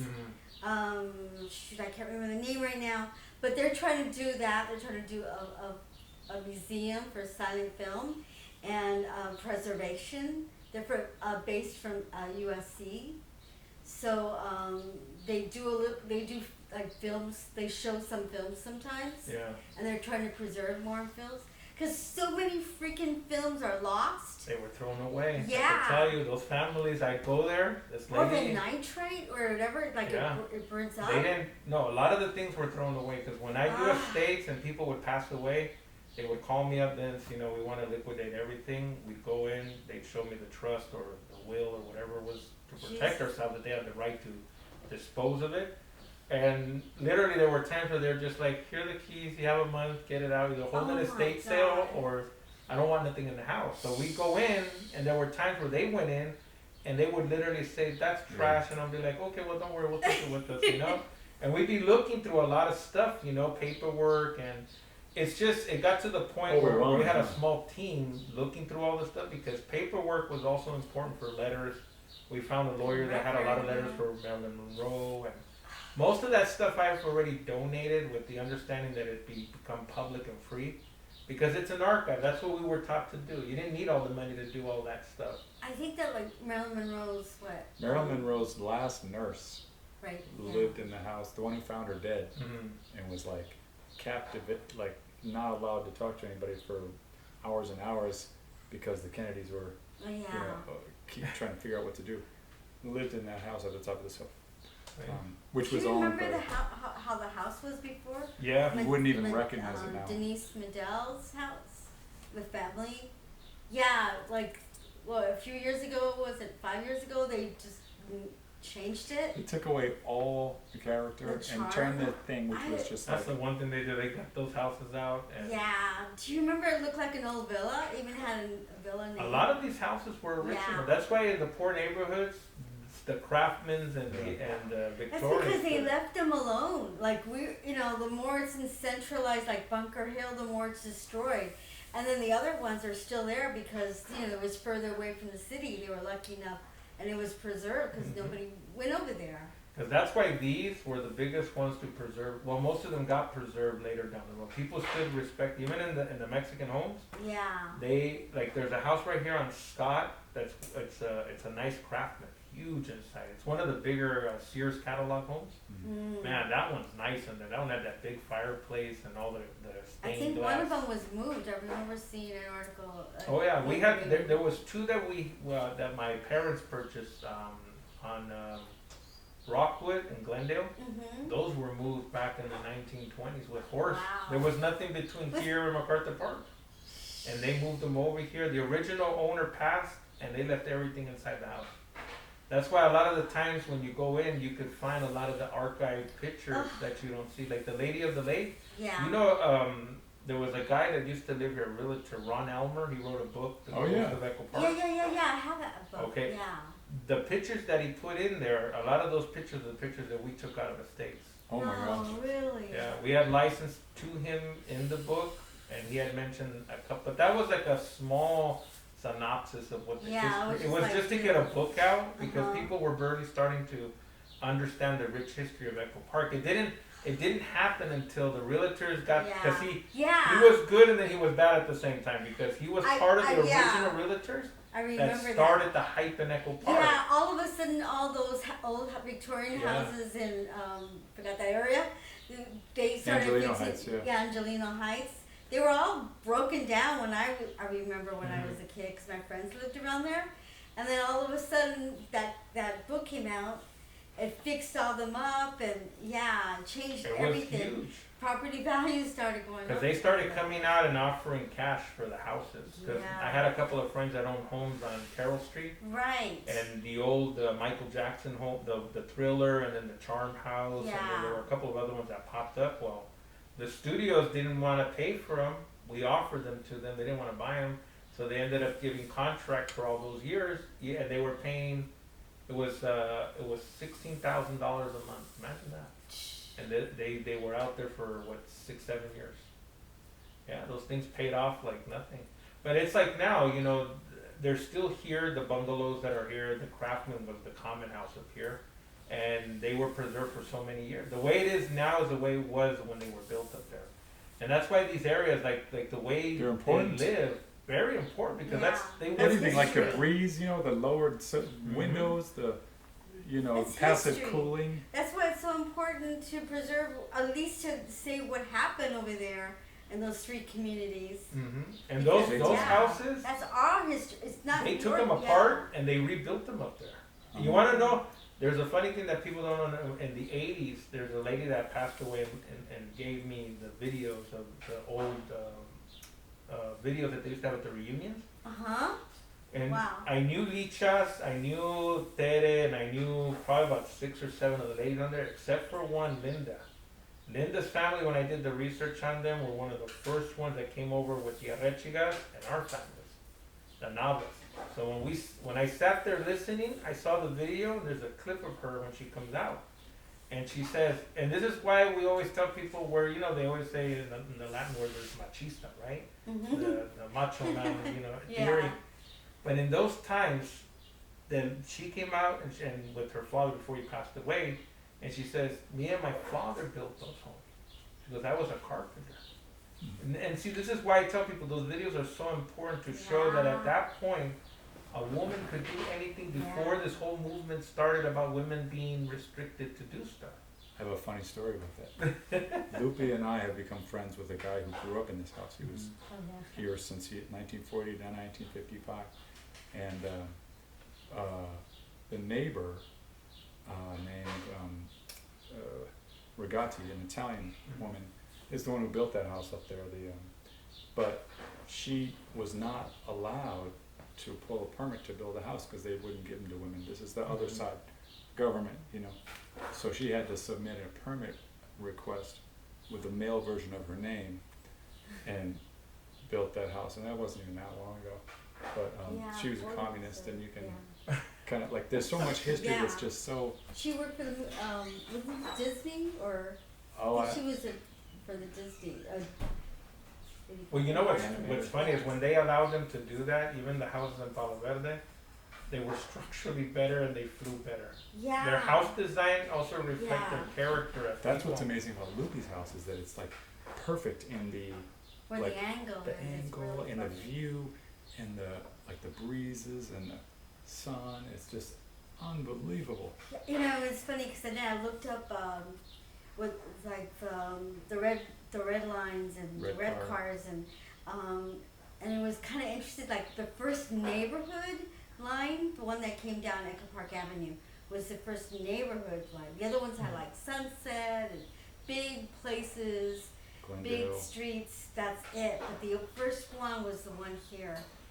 And it's so, and it's like the house is sort of looks like you see it at an angle, like you're far away. The house looks at you, but it's really facing Ewing. Yeah. But if you're on Echo Park Avenue from a weird direction, it looks like it's facing you. Yeah, it goes Yeah. all So the way it's really down. weird. The view. is Yeah, I know unbelievable. that's why I say, like, if we studied history Yeah. would show us a lot of these things, like the train's gone, who got it gone? Yeah. It was the car industry, you know? That's why they're all in Santa Monica in the ocean. But, you know, things like that makes us learn or makes us stop and Yeah. think, why did Like we you have said. them? And now we took them off and then now we put them modern day times, It's right? like you said about the community, Yeah. like you know how to build a community. Done it. It's been done before. Yeah. Give an really good example. It's sort of like with the red car. We know how to get really good clean energy and a lot of Transportation. without traffic delays. You know, we did it and then we stopped it. Yeah. Same thing happened with you. And that's why I tell them that that same pattern, if you can see that, that's government. And that's why people need to stop and not second guess themselves. That's what they do. They're like, yeah, but I'm not a politician.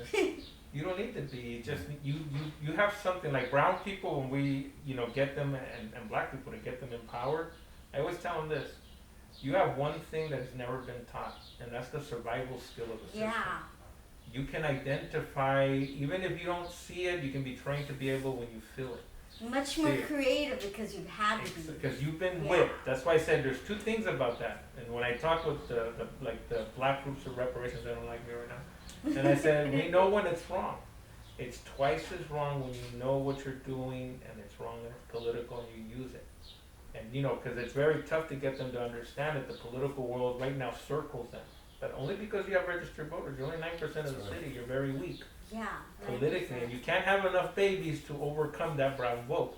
And that brown vote has been weak throughout the country because it's not organized. It's one of the only, it's like I tell them, when you look at, we did this paper on, and I got in trouble with even my own people. I was like, it was Chicanos, Latinos, and they had multiple personality disorder. And they're like, what the fuck? They would throw shoes at me. And I turned around and I said, understand something. We're the only ethnic group that has your indigenous, your Latino, your Mexican. I had to go down this trail to understand that the one thing you look for your whole life is your identity. So one thing government has always held back from you. It's important to hold back from you because if you find out who you are, you may get a destination. Most people will understand. The African American communities never had that. That's why they've centered themselves and understand, and they grab politics, and now look where they're at. 9% can control a good amount of the country.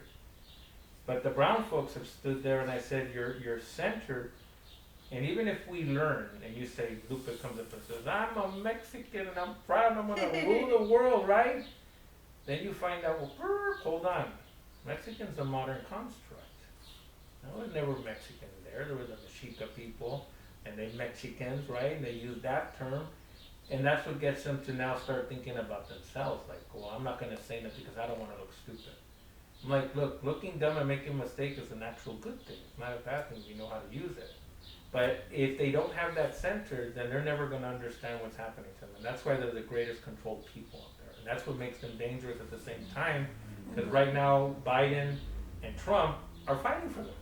I mean, when I saw Latinos for Trump, I'm just like, come on, and but then too, like I tell people, don't get so caught up in the red and blue dress. They don't like you at all. Look what they're doing in California. California is the most progressive, liberal, democratic state. Look at it. That doesn't mean that we're going to go Republican. Look at what they do. And so this is really an eye-opener for the country to see that it needs to be by the people. You need to go back and understand that Constitution. I go, remember, before anything was landed here, we had democracy. Democracy is indigenous by right. When they landed here, they came from a monarchy. That monarchy is what's being created today. That's why when you look at those scenarios with Trump and the Supreme Court, all of a sudden now gives them kingship. Yeah. Why would that happen? Well, when you learn policy and strategy, this is why you appoint the Supreme Court. Remember what I said about all the other judges too. Well, yeah, because then you get the illusion that, hold on, if you're appointing people and they're doing your bidding, where's democracy? Well, she's been dead since the birth. She's been on life support since birth. I won't say she's dead, but she's on life support system because it is an appointment. You pervert the system that's democracy, which is the Native Americans, when they modeled the Senate and the presidency after them. Chief, and then your countrymen, your diplomats that would go out, right? We don't have that anymore because I can appoint you to the task force and say you deserve $1 for your cane. And who does that help, right? If it's not the elected official, he gets his thing. Hey, we did it. I can't help Lupe and him. They believe you deserve $1. But behind the scenes, you guys got checks for millions of dollars for just saving me about $1 billion that I pay out.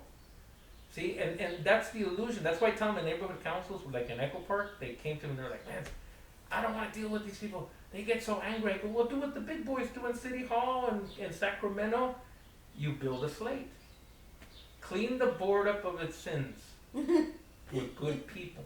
Clean slate. Yeah, and I go, and one thing, remember, you're not the punisher and executioner. You're there to serve the people. Lose that and you become them. Do what's right for the people. Because once you lose that in a slate, it then becomes a controlled monarchy. How much of a percentage is the population Hispanic, Latino, or whatever you want to call it? Well, the unofficial number that they have here in the state of California are almost 65%. But that's not counting undocumented people. Right. Wow. So you're more about 75, somewhere around there. Nationwide, it's Definitely. probably about 60, and that's still not counting undocumented too. That could actually lead to But they don't multiple vote. personalities.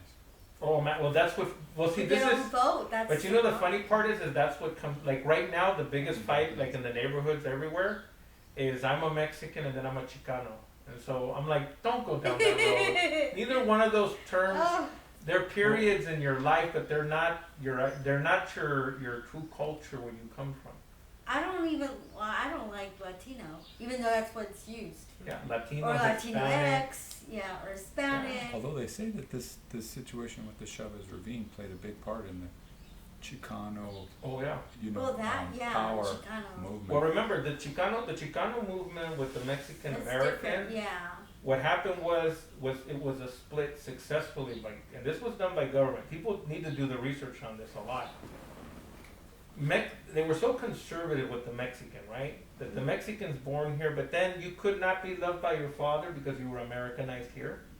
And then you weren't American enough, so you go to Right. Mexico and you weren't Mexican enough. Oh yeah, But yeah. the interesting part of the Chicano movement, it didn't center itself in the American culture and it didn't center itself in the Mexican culture. It centered itself in the indigenous culture. That's why you see the Aztec calendars Right. and Aztec pride and brown pride. Yeah. See, a long time ago in a More than documentary, Mexicans. we said if you revolt against these Mexican and Chicanos, what ends up happening is that and people can interpret it in many different ways.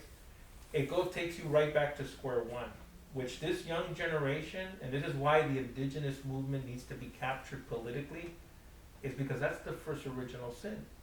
But these Right. people may be traveling as Right. I tell people, what do you know about the indigenous people? And they're just like, well, Aztec and Mayan. I'm like, okay, well, hold on. Some of those words aren't original to the Aztecs term. not even, yeah. No, and then even when they talk the story about Aslan, right? Right. And I tell them, hold on about Aslan. There is no map. I'll show you. They gave us a grant for $3 million to go back, and at that time I was thinking, what do you want me to go back and research, which was already in the books, right? Not everything was in the books. So we learned a lot. Like I got a call one time from the Smithsonian, and it was a lady, and she was innocent about it. Right? I found out later she wasn't supposed to tell us anything. Ah. There was a guy up in in the Blackfoot Mountains, 200-300 years of history up there, and the family wanted to give it to the Smithsonian, but they wanted us to go up there because we were doing the study down in Mexico, which we started with Montezuma, and we learned about the 10,000 soldiers. All this is written on petroglyphs and the codexes, right? Mm-hmm. And we started following the trail, like 10,000 people, but what happens when they get to Texas? Why isn't there signs of war against the Apache and the Lakota and the Sioux and the Pawnee and the Navajo, right? And how did we find artifacts all the way as far north as Utah? I thought they stopped at the border and they died, but we never found the mass grave. That's because they integrated. Ah. That's what we believe that happened, that they integrated, and only because when we looked at the bigger map, because you see the United States and you see Mexico, Mm-hmm. when you look at the structures down in Mexico, just like here, and I tell people, if you're gonna go camping, what do? You pitch a tent.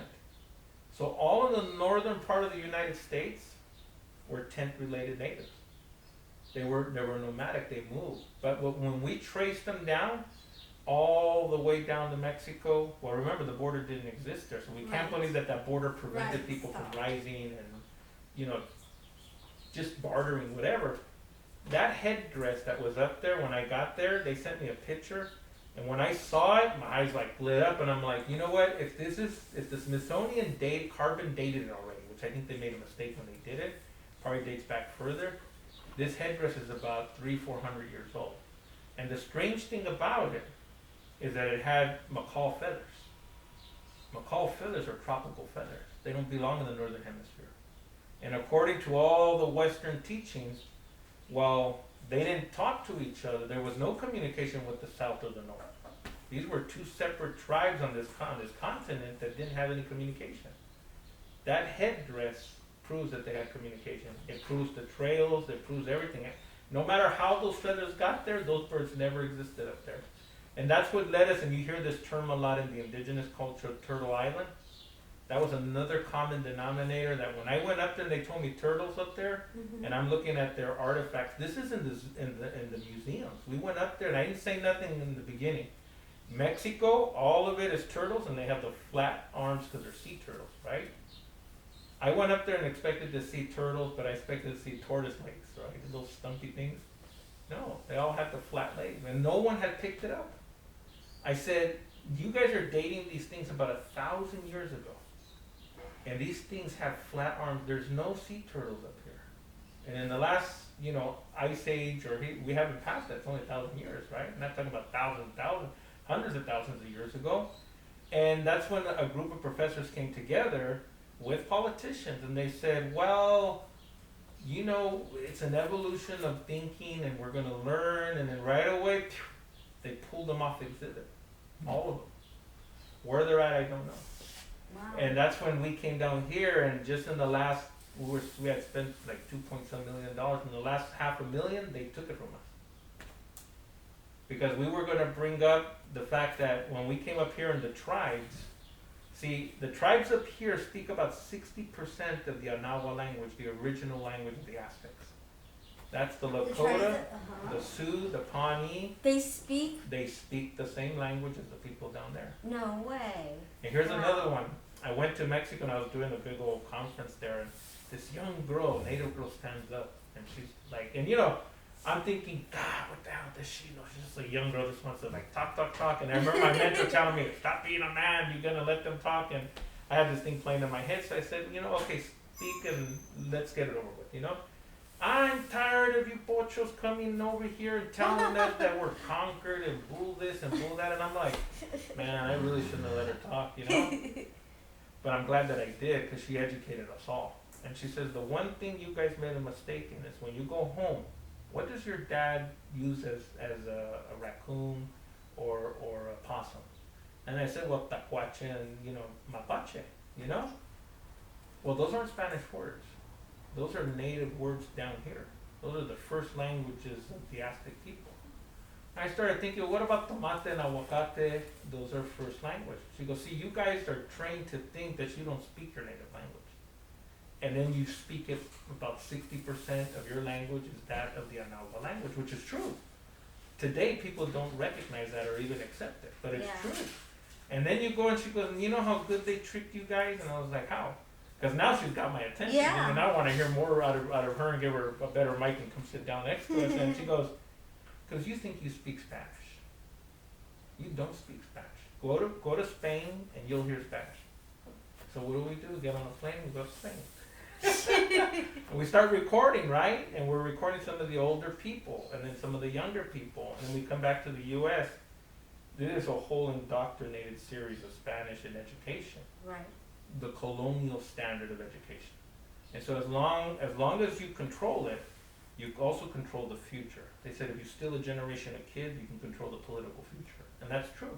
This is why education is so important throughout that trail, because 17, 18-year-old girl taught us something that we need to open our eyes, because we think they're open and they're shut. They're like, you can't see anything. And her eyes are just wide open from a different perspective of life. Different perspective. You taught her something, she taught you I don't something. think I taught her. She taught me a lot, I'll tell you that, because I sat there and I got her number and we flew her out here and we did a couple of, tours with her on the colleges, and she did good. She ended up becoming a professor in Mexico. Wow. Oh, And great. yeah, because we had to understand that I don't point. like the butchers though. What organization? Huh? What organization were you with? At the time. At that time, it was just the grant that we got, and we didn't have Buried a under name the for blue? ourselves. No. This was just another college grant that we Oh, got okay. from the scholar. Yeah, they had given us almost $4 million, and that was just, who doesn't get $4 million if we're traveling, but if we're studying at the same time. Yeah. It's just that when you Learning get too something. close and you start connecting these periods, people get scared of them, because they're scared that, okay, we're going to look like what we wrote about you guys, the savages, right? Mm. But the problem is, it doesn't matter what you are. What matters is what you evolve into. So most of our people really are not trying to go after you and headhunt you and scalp you and put you on a mount. What they're simply doing is resisting what you see today in the movement, like of gentrification. Mm-hmm. They're resisting the same way we resisted in Palo Verde. This was home. You're invading it. Whether policy is there or not, we're gonna defend it. But then the free market comes in, which is a policy. We don't wanna disrupt free market, we cannot control real estate, we cannot do none of this, we just have to open it. But then these outcomes happen, and guess what? It just keeps happening over generations to the point where you're at like today. The more you study what's happening on gentrification, homelessness will rise, the wealth gap will get bigger, and you're gonna shift people out of the state. Yeah. And we know that because I just went to Texas. Before coming here, we were out there for 3 days. It's hotter than goddamn hell up there. And we did interviews because there's a little Echo Park out there. So the people that used to live here have now congregated out there because it's affordable. And so You they, hear that a lot, people moving Yeah. to Texas because it's cheaper. Texas, Nevada used to be okay, but Nevada's already expensive. And so it's the Yeah, largest right. ever recorded migration of people Wow. outside, and this is why we call it the modern day reservation, because these policies, while you look at them and you're like, Vincent, you're crazy, that's housing. That has nothing to do with the 1800 reservations, but map them, and you will see that the reservations keep growing, and they get pulled apart from resources until you burn out that resource. All of a sudden, you have things like white flight, where everybody starts to fly back in, fly out, they fly back in, fly out. And those are the elites, but this is your elected officials. Remember, city council, the elected officials are the guardians of the city. If they're not protecting you, you have a right to take them out and put them back in. The Constitution gives you a right to dissolve the Constitution if it's not working. Well, look They at don't, it they now. don't teach anybody that one, right? Because then everybody would be like, let's get it over. But you have to find these balance. That's why when we teach people, like my mentor, what she taught me, she says, you can be a complainer or a doer. You're either an activist or a reactionist. So I didn't want to be a reactionist because I knew what that meant. She didn't like that. So the doer was get into elected office. I got in and I found out, well, I'm the only guy here. I can't do nothing. I'm one vote. So then I ran my first slate here in Echo Park. Once I got the slate, What year was it? that was in, let me see, what year was it?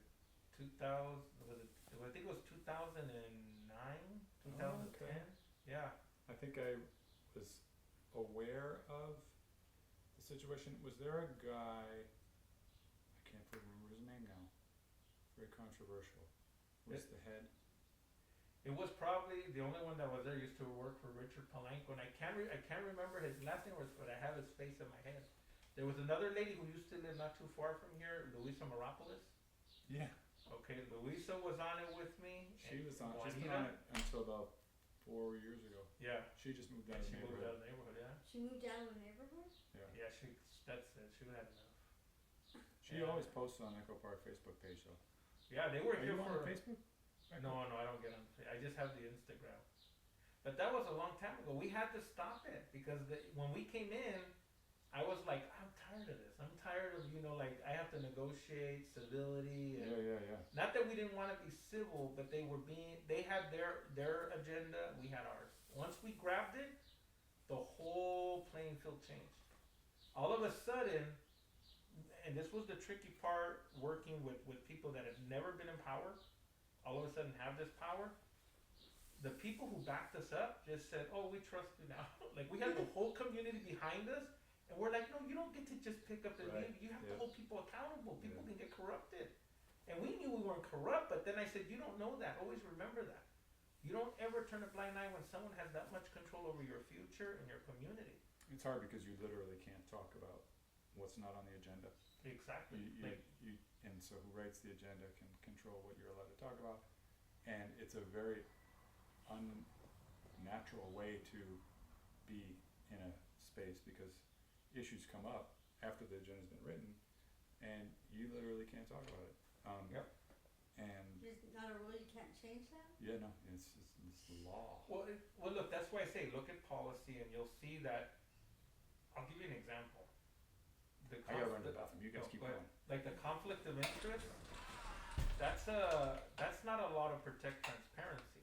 A conflict of interest basically you're not supposed to make a decision or talk about it unless you're not part of it and you have to recuse yourself. But think about this. Right now in City Hall, how do they get past those deals without talking about it? Right, yeah, how do So, they just vote without discussing? I'll tell you, I had to figure out, I said, I'm gonna sue someone because I wanna know.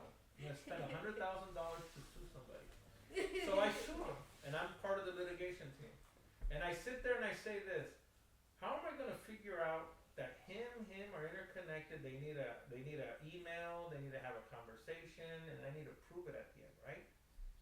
Or I couldn't, nobody would turn on each other. I needed a confessor, and nobody would. And so that's what we learned, that as long as you hold ground, and that means that a majority of you, not just one of you, Mhm. a majority of you had the same understanding, you would never be taken down by the law. That's what $100,000 gave me. So Wow. as long as you're playing and you're getting your check and I'm getting my check, I don't have no reason to turn you in. But we also learned this recently with Englander and all the people that went down in City Hall. See, I always tell them, Mexicans will always be Mexicans. You can train them to be politicians, but you will never take the barrio out of it. So what we learned with Villagrosa, we learned with a lot of people was they were going to fight. And they had egos. See, when you get them to that point and they fight, they snitch on each other. Ah. And that's what happened with Englander when he got kicked out, and then what was his name? I forgot that other guy's name. He got kicked. We lost on the board about 7 people, but there's 2 other people on there that were never convicted of the crimes. Huizar he got kicked out. Yeah, I got and convicted. You see, so those types of things are why Yeah. we need to be involved, because But then there's 2 or something after that that are there's like 2 more that are gonna still on the be- board. They're Yeah. still there right now. Yeah. Because you cannot, a developer will not pay you or me when he needs 12 votes. He needs to pay 7 people.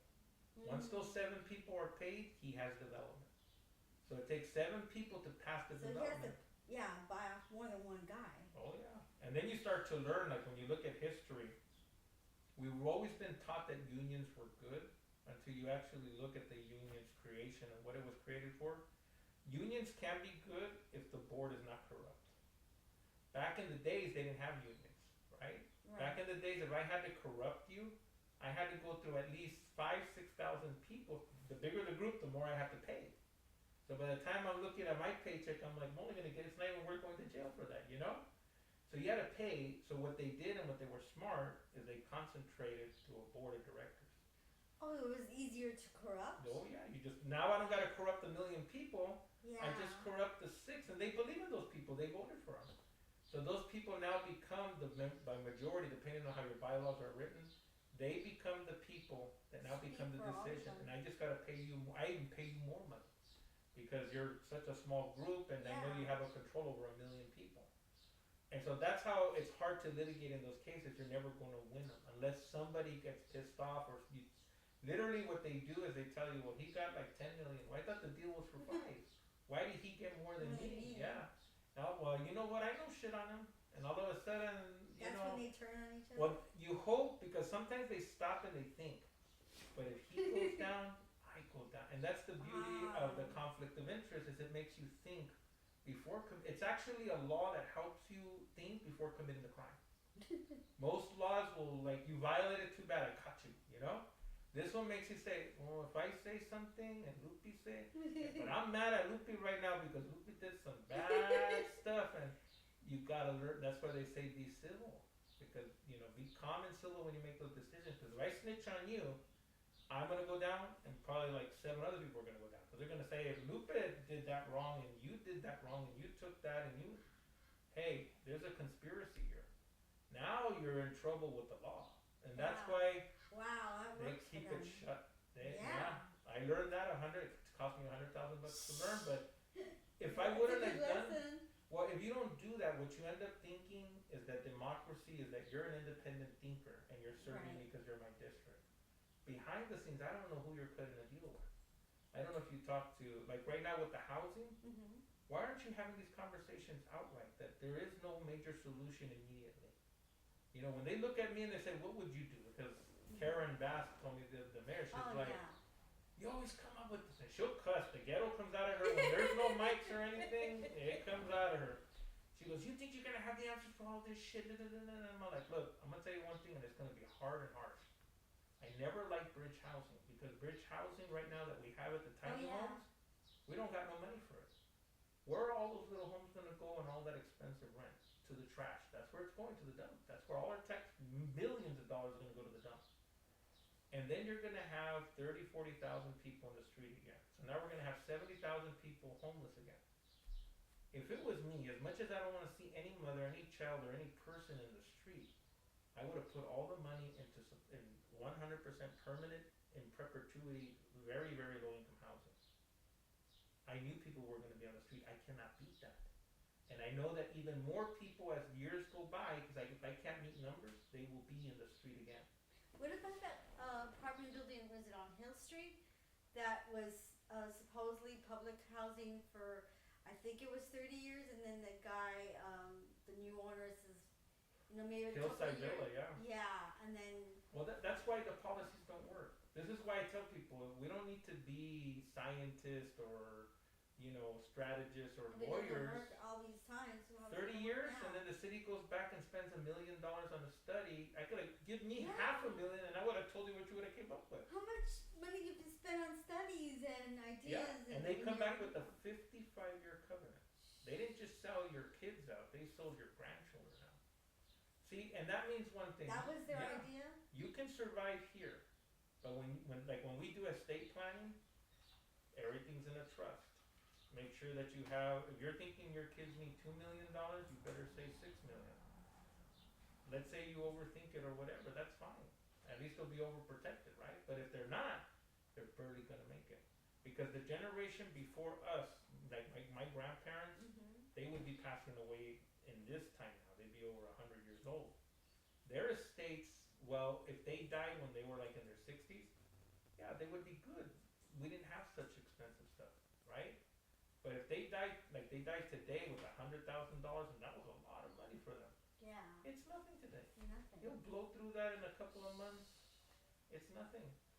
And so that's why we tell them they gotta, you know, you can beat it to a degree, but there's a lot of steps of preparing. But more importantly, so the people have depressing. control. They gotta grab it. Yeah. And you know, like what you said, like, you know, 69 or 75% Latino vote, and yet the power isn't equal. It doesn't correspond. You know, and if you want to hear the saddest part of this, you only need 3% of those 70. I told them the last time when I even got in trouble with the women's movement. I said, look, I get in trouble everywhere, but I gotta talk to you guys. Look, my mentors were all women. I respect 100%, but it drives me crazy when the strategy's not there. So when they had the May Day and they came out, and I told, they brought out like 750,000 women. 750,000 women in downtown LA. Right. And I said, look, you're gonna kill me for this, but don't have them come out. Have them register and have them vote. The last election was 140,000 people that showed up and voted for Garcetti. You can have the first women elected mayor, and a person that is a people's person, right? And you're not gonna believe they looked at me and they just like, that face. I already knew I was in trouble. That face was like, you're a man. You don't tell me what, and I said, look, I'm not telling you what to do. I don't want no credit or anything. You take it and you ride with it. What I don't understand is this. As a body of women that are sitting here right now with the solution to change the world, why won't you take it? What did I find out later? They were part of the super PAC that was out there. And one of their main theories was this: use protesting as a form to release energy. So when you go and you're like, screw you, and then you go home, nothing changes. Nothing.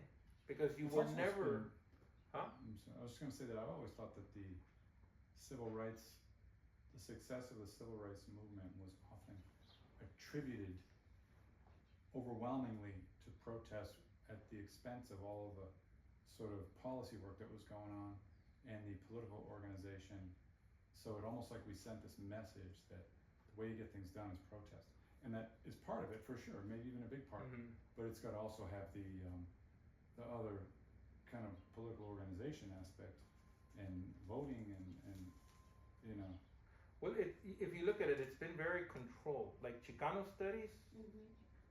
I brought a person, but I don't know if you guys know who he is. Reyes Lopez Tejerina was never talked about. Mhm. Reyes Lopez Tejerina was a crazy guy, a radical. Okay, when I found out about his story, I said, "Oh, come on, this cannot be a Mexican." I go, "No way, this guy was the one that gets mad, pissed off like all of us, goes to City Hall in San Antonio, shoots up the place, right? So I'm gonna get you and I'm gonna shoot you too, take all of you guys out." Turns around, gets 4 years. Now think about this, because these are stories that when I listen to myself saying them and I read about them, I'm like, this is during Jim Crow, this is during the racist times of the world. Why would you only give them 4 years? Today, which is supposed to be the most liberal time, you get life for attempted murder. Think about those things. Because sometimes what we read is not always what the history shows or what the liberation of people is. He got 4 years, and in those 4 years, okay, he was able to become a lawyer. His whole fight was to get the land grants approved. These were the land grants that the governments made in between the Mexican government so that they could have their lands. He was the first person ever to sue the U.S. government in the Tierra Maria land grants. Mhm. And could have won, and he came out with one thing. This is what interests me about it, because I said, this guy goes in as a militant, shoots up the place, goes through the cycle of the ringer of the system that at that time doesn't incarcerate you to make money, but is like, whatever, he's gonna be a lawyer, just let him go out there and try, you know? Becomes a licensed lawyer and he's not restricted. Like today, you get a felony, you can't do most of that stuff. Comes out and then turns it into a positive by suing the government on these federal land grants, right? And if he wins, there were land grants all over New Mexico. They would have been honored. The government gave them these land grants that today should still be valid, but the government doesn't do that. His would have been the first. Wow. Now get this. Now that he sues that, he comes back and he says one thing. And he goes, it doesn't matter how smart you are, and it doesn't matter that you could win. He goes, I knew I was the best lawyer. I knew I had the case. He goes, you will never win this fight until you appoint a majority of the chief justices of the U.S. Supreme Court. And look what happens with Trump. Yeah. Because the whole game has always been a majority to appoint, to give the illusion of democracy. Because it becomes, a monarchy survives because it is power. Anytime there's power, the sub-policy is always going to be monarchy. There's always going to be a centralized of power.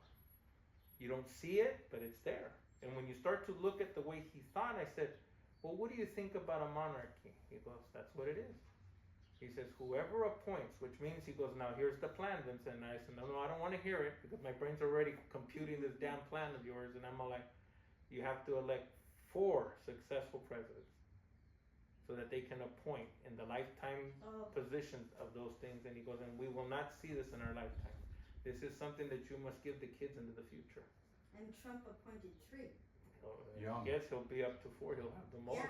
Yeah. So that's how dangerous, like when you start to learn all this, where we're at. It's not a Democrat or Republican thing. It's a people thing. And there are people across the nation that I talk to that are Republican and Democrat, and they're just like, we're scared of what we're seeing. I go, well, don't be. One of the key things that this Constitution gave you was to empower you. It is the people's campaign, never theirs.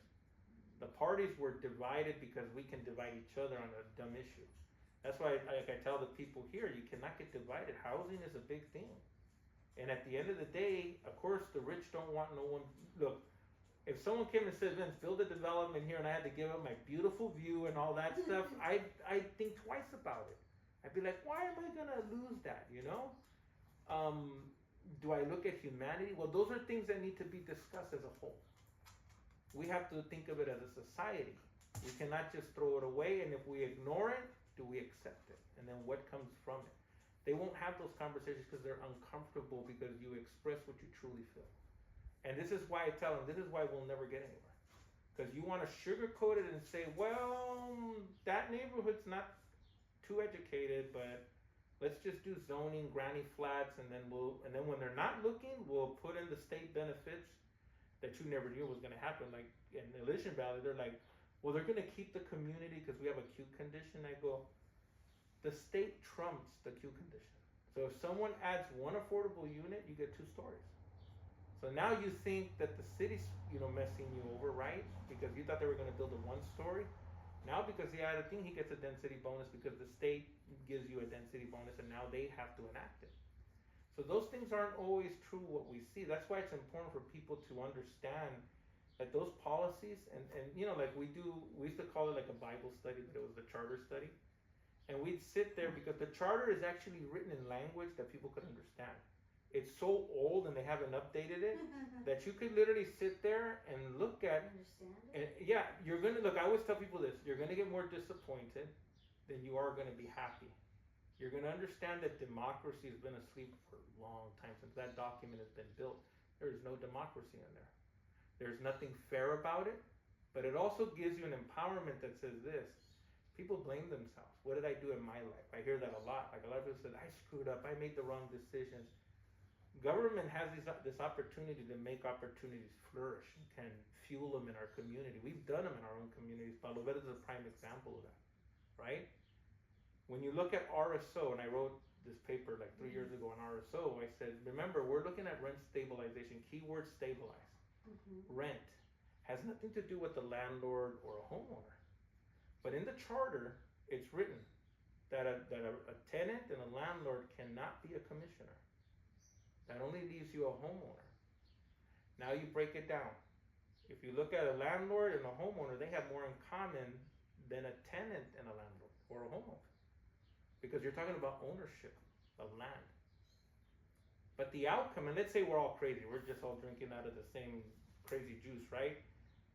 Let's look at policy and its outcome. Rent stabilization says that I can raise your rent 3% a year.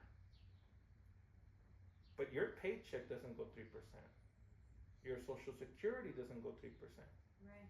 It's a push out rate by design. It does not, it's in no way does it benefit the renter. That is because by design and by majority, it is designed for the person who owns. Like the courts and the laws and the fact that the landlords have all these rights, but tenants don't have any rights when they go to court. Well, they have some. They're just very, like right some. now what they're learning in all of this is that whenever you get rights from government, they're never permanent. They're never codified unless they're going to be used destructively, right? And what they do is they're trying to build a Band-Aid on something that you put 20 Band-Aids on. And you cannot put a Band-Aid no more. So you're going to see a force of laws coming in, like, for example, one that they're predicting and people said, well, good, because I don't want to pay the owner, double the deposit. As of July 1st, they can only charge you 1 month deposit. Oh, instead of the 2 months, the first and last? Yeah, 1 month only, that's it. Oh. And so people look at that as good, but what government's preparing for is that most people are going to have an eviction on their record. And they're not going to qualify with money because they don't make no money. So they will not even be able to pay first and last month's rent. And that's what they're predicting is going to happen. That's why they did that? Because That's why they did the policy. I was there in the finance because the one document I use and the only document I share with everybody is the California Department of Community Development. It's the only document you need to see. Now keep this in mind when you're, especially on the councils when we're passing documents for very, very low income. What is your understanding of the threshold of very, very low income? The number. Now they use 3 terms. Yeah, like very, very low income. What's the amount a year you think that is? 30,000. A year? Yeah. 24,000. See, right now the state standard is this: $63,000. What? 63. You can see the document. Medium income That's is about. That is very. That's the lowest. There is no definition for poverty anymore. Nothing. This is a whole new. Anything below 63,000, that used to be poverty. Now we have a whole definition. We don't even have a name for it. There's no name for that section? No. We've dropped down so far. 63,000 is very. So the way they played it off to us is they never showed that report. And what they did is they showed you the words down here. That's why narrative is important in politics. They said, oh, Lupe, we're going to get you very, very low income. but no one ever asked the question, There's no real what's the freaking number? Because if you bring them the state report, like I did to Karen Bass, it's, you're always, you're just right away you're a negative. And I said, no. You don't get to do. Now the ghettos come out of us, right? Because now we're in closed doors. No. You understand something. You're not stupid, and I'm not stupid. I know what you want to do. I know what your special interests are. But no matter what you do to make that money, or how you make that money, and how you sell the city of LA out, right? You got to understand one thing: the people are going to pay for it. And they're going to pay dearly for this. And this is only going to come back and whiplash everybody that comes into elected office, because what are you going to do with the homeless? You can't criminalize them anymore. Now that the Supreme Court came in and says you can't criminalize, start whipping them and see what happens to you. Because they're not your average people out there.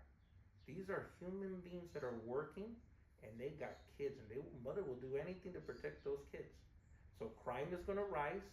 Okay, and those kids are going to hit the streets because nobody's taking care of them, and the gangs will rise on you. This is not a prediction because I'm Nostradamus of Echo Park, right? Mm-hmm. This is a prediction because it's a pattern that formed in the 80s and the 70s. When inflation rose, nobody stood home, they had to work. And inflation's the killer of our communities. Now, whoever you are, Karen, because I always tell her, I don't know who you are, sometimes you could be black, brown, but that agenda you have is sure green, is that you cannot push this problem away. It will face and it'll blow up. But it will blow the city up this time. Nobody will make no money in this city because of the way you guys are forming it. And when she saw the paper, she goes, can they be wrong? I'm like, these are the numbers that are coming out because these are the stats that we put in through the economy. 63,000. So when they use the term very low income and they're like looking at you because you're crazy, just say, no, give me the numbers, please. Does that mean that you're going to give me, like you said, 20 and 30,000? Because they're going to say no. That's how you get them in public to say, what is it? I don't want to hear nothing. I don't want to hear a whole presentation on this. I want to know what is very, very low income. And if they come out and tell you it's like 30 or 40, I go, what standard are you using? That's it. And always hold the document in your hand here, because this is what very, very low income is today.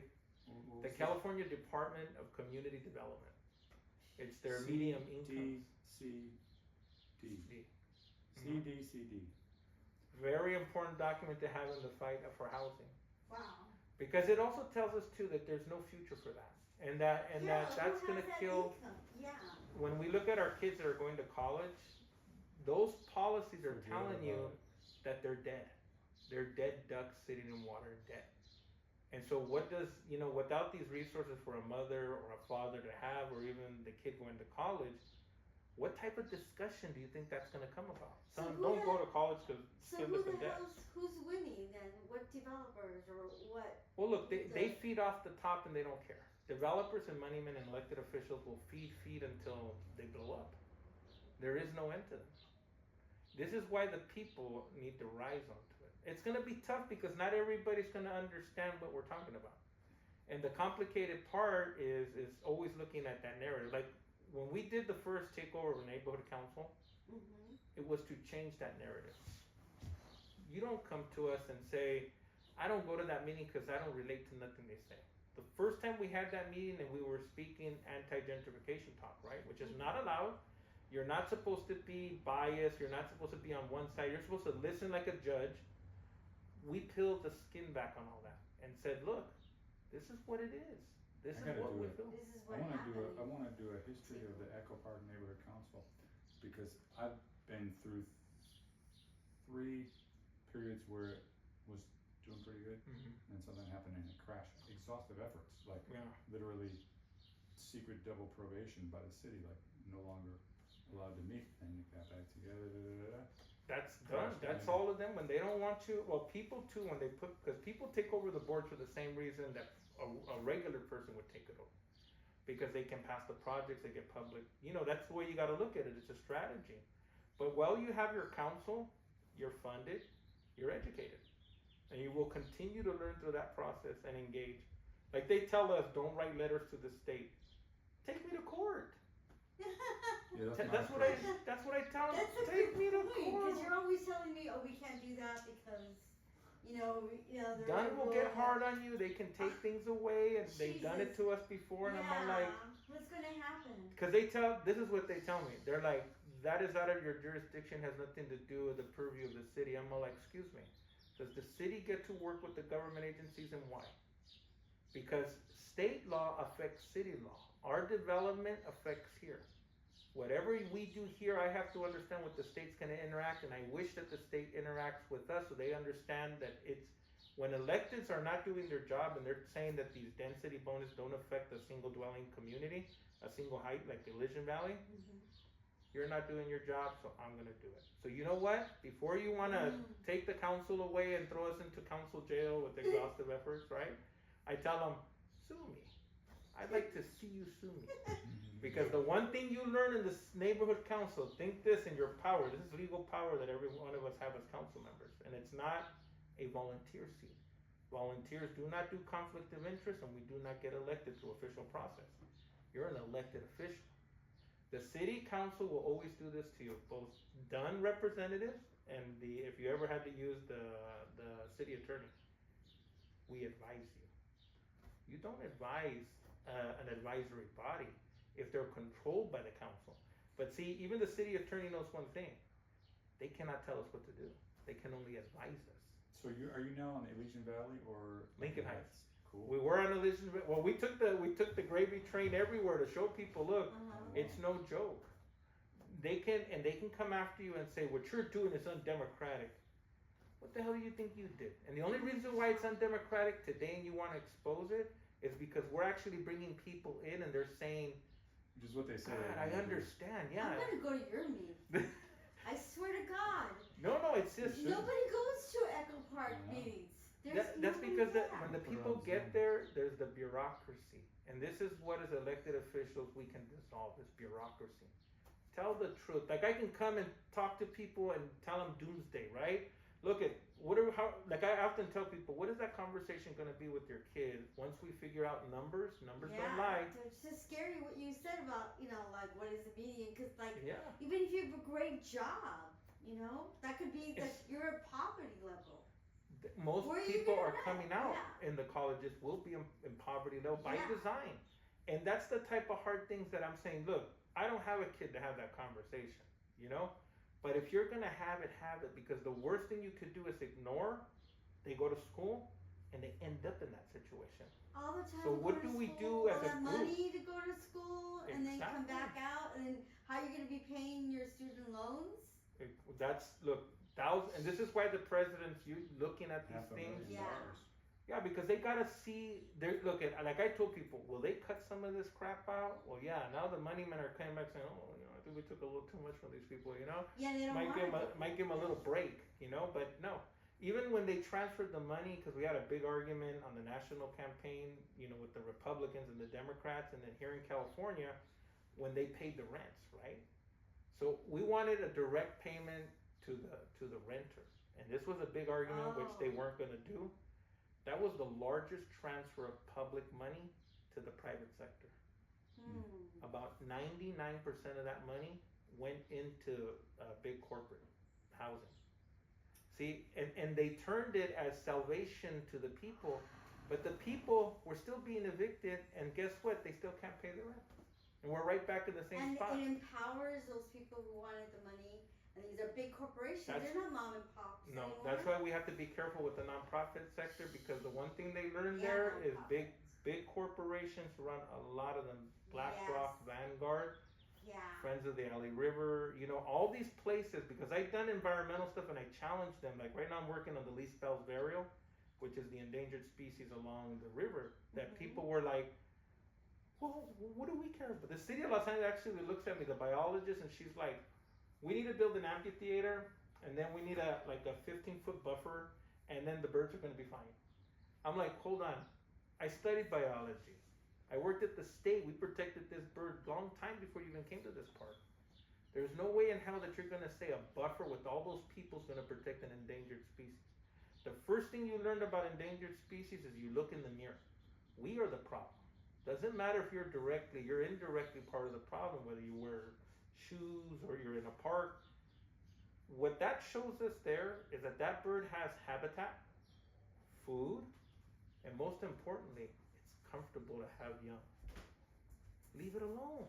Nature's taking care of Is it itself. still on? Well, You know, nature's taking care of itself, right? Leave it alone. And that's what the Endangered Species Act was supposed to do. so they should have done with Chavez Ravine. But you don't do it. And that's why, no, but you know, it's funny because we related the bird to the Yeah. because when you look at the plan for the bird, beautiful park, and then they call them gentry birdhouses. So there's this real fancy birdhouse that the bird's supposed to like go in. And we tell them, just like Palo Verde, you know, did you ask them what they wanted? Did you come and say, hey, is this house okay for you? No, you just built it. You built it because you thought you knew what they needed. I think it's incalculable the amount of appreciation that real estate would have had. I mean, Generations. I think if we did it, Not just the, yeah. if I remember the report right, like where Dodger Stadium is at today is the most expensive real estate in the city of Los Angeles. Wow. and the Because- most expensive state in the Yep. most Because of the richest Dodger country in the Stadium? whole No, world. Or just be- the not area even thinking itself. of it. Yeah, because of the views and everything, and Proximity to downtown Yeah, and move- freeways and exactly. And remember, the freeways are also indicators of our indigenous past. yeah. All freeways are Trails. built on the trails of the indigenous people. I wanted to show you there's a road that goes up on the other side of Stadium Way that you can just look at and see that it's just a paved trail, you know, and it goes right to that spot where you can look down over the bowl of the city. I'm really psyched about this, and I want to do more neighborhood council stuff, but I want to Yes. give you this. This is called Alright. curry leaf. Is that what we got here in That's what front? we got here. This is what Oh, I'm going. man. This is one of the best superfoods in the good. whole world. Oh, Help you with anything you got. If you got any inflammatory, antibacterial, and tell me if you like it. Just boil it in some water oh no, I am. I'm gonna until try it it. gets nice and green. My arthritic finger from pointing that's- at them too much. It's very much of an anti-inflammatory. I wonder what the plants were when Oh my the gosh. I'll That would be send you. so I'll amazing. send you guys information. We're gonna have the Keisha's biologist, and Uh-huh. he has all the plant. They're making medicine with it right now. So they come out and they have the permissions to cut the cuttings, and they make the oils. And they've been, I mean, it's natural medicine, just like That's- this. Yeah, that's an Ayurvedic part of the South Asian. Oh man, Uh, we're to plant Ayurvedic. this all over the place before I they have- find out. That's what all those plants out there are. I'm trying Oh to man. start a little business with. And it. this is just like a tea or what? Yes, you can put it in a sauce. You can How put much it in. for 1 cup? How many leaves for 1 cup? For 1 cup, I'd say half of that. Oh no, for Wow. 1 cup, Yeah, 1 cup. I would say with half of that, you could make 3 cups easily. Okay. So you just have to let it steep for a while. And I would And it's love good to. without any sugar too. Yeah, I would love to know if you have any reactions to I'm it, gonna find out. because I have a lot of friends who are in wheelchairs, and they always have to struggle with urinary tract infections. Mm-hmm. And so they're always looking for stuff, and they've started to use this, and they've found it to be helpful. Well, they always said the green stuff is always the best. No, but it's true. This is, I mean, Oh you yeah, know. green, yeah. Well, no, because Green, even natural. what we learned, like medicine, even when we were Yeah. growing up, is that what was that? Not yerba santa. Hierbabuena. Well, like yerba buena, but there was an epazote. Oh That- yeah, yeah. See that? My grandfather used to talk all the time. Chamomile. What was chamomile in Spanish? I can't remember. Oh, don't get me lying on that one. Oh God, no. But that epazote Yeah. throughout the communities was like it's like the best medicine. They would, if you got a stomach ache or your bones hurt, they would put it in the tub and they would just sit in it. Wow. Just imagine that you Try would that. that it would be conceivable that you could take that, synthesize it, put it in a pill, and that could ever compare to the fresh, real thing. You know, like, There's It's just nothing crazy. like the best. Well, this is all we Well, had our before medicines pharmaceutical. come from plants, mostly, yeah. Yeah, we did a piece on the dandelion and heart medicine. Uh-huh. oh, And how, you know, like what would the basic for the scientists, we sat him down and just like, well, what's the difference if I just pick the root up and eat the root? And he's just like, well, there's a lot of technicalities. I go, what, like dirt and bugs and, you know, like what's the what but that's when you start to learn that there's a lot of mumbo jumbo in the education field. Yeah. That if you just tried it and it was natural, what would do wrong? But you start to Sometimes a leave. simple question like, oh, what if I actually just, and then somebody's like, oh, all these other things, like, Yeah, they're like, trained to talk that way To patent it. instead of just Own like, it. just take it out, try it and wash it, put it in tea or something. that's right? it. I used to tell them when you go to Mexico and they Yeah. had, because I thought it was weird. I grew up here. My grandma's like, oh yeah, just you got a headache, pull a piece of Which bark part of and Mexico chew it. did you guys go on? We were in Aguascalientes, Ah. just near Zacatecas up there. Yeah. And they bite off the bark and they're just chewing. I'm like, oh, grandma, something's wrong on this side of the world, But as kids, we'd follow Yeah. and chew, and today that's what my dad still uses. So they send it over all the time, and he doesn't take aspirin or I know some ibuprofen. people too, like they send over plants or things like that, and then when they're sick or whatever, they still But do this that. this Yeah. type of stuff is important because it really takes us right back to square one of medicine, and that what did we have before and what did the first people use? There's so many things, Everything. planting and just What- take stewardship of our land. See, and that's something that I think as people go down and the more we work with the First Nations, like the Quiche, we're working on a lot of programs with them about medicine and just the environment, like everything that's out there, whether you're at the ocean, whether you're at, at the lake, all these things are healing properties in the environment. The plants are just another component to it with everything else and your happiness, your soul, your mind. How do we reach those things when they've had them for thousands of years, and even today, like they still practice them. And so it's not that they're only for indigenous people, they're for anybody that has an open mind. Like I tell them, most Yeah. tribes that people don't know the history of the tribes, they had I don't know people this go in shit. Yeah. that all you had to do, they said, you can fake being a native, but if you live it, you become it. That was their theory. Lakota and the Pawnee said the same thing, and so did the Sioux Indian. They said this is why they were easy to integrate because they had white people that married in. Well, it's not because they were white. Yeah, it's because they lived the ways that they had, and that gave your purity. And that made community. you them, That part made of you them, them, that yeah. tribe. How do you spell eposote? EPO? EPOESTOP, episote. EPES. ES. OP. Yeah, and if not, I'll take it to you. Yeah, ESPOTE, episote. I'll text it to you.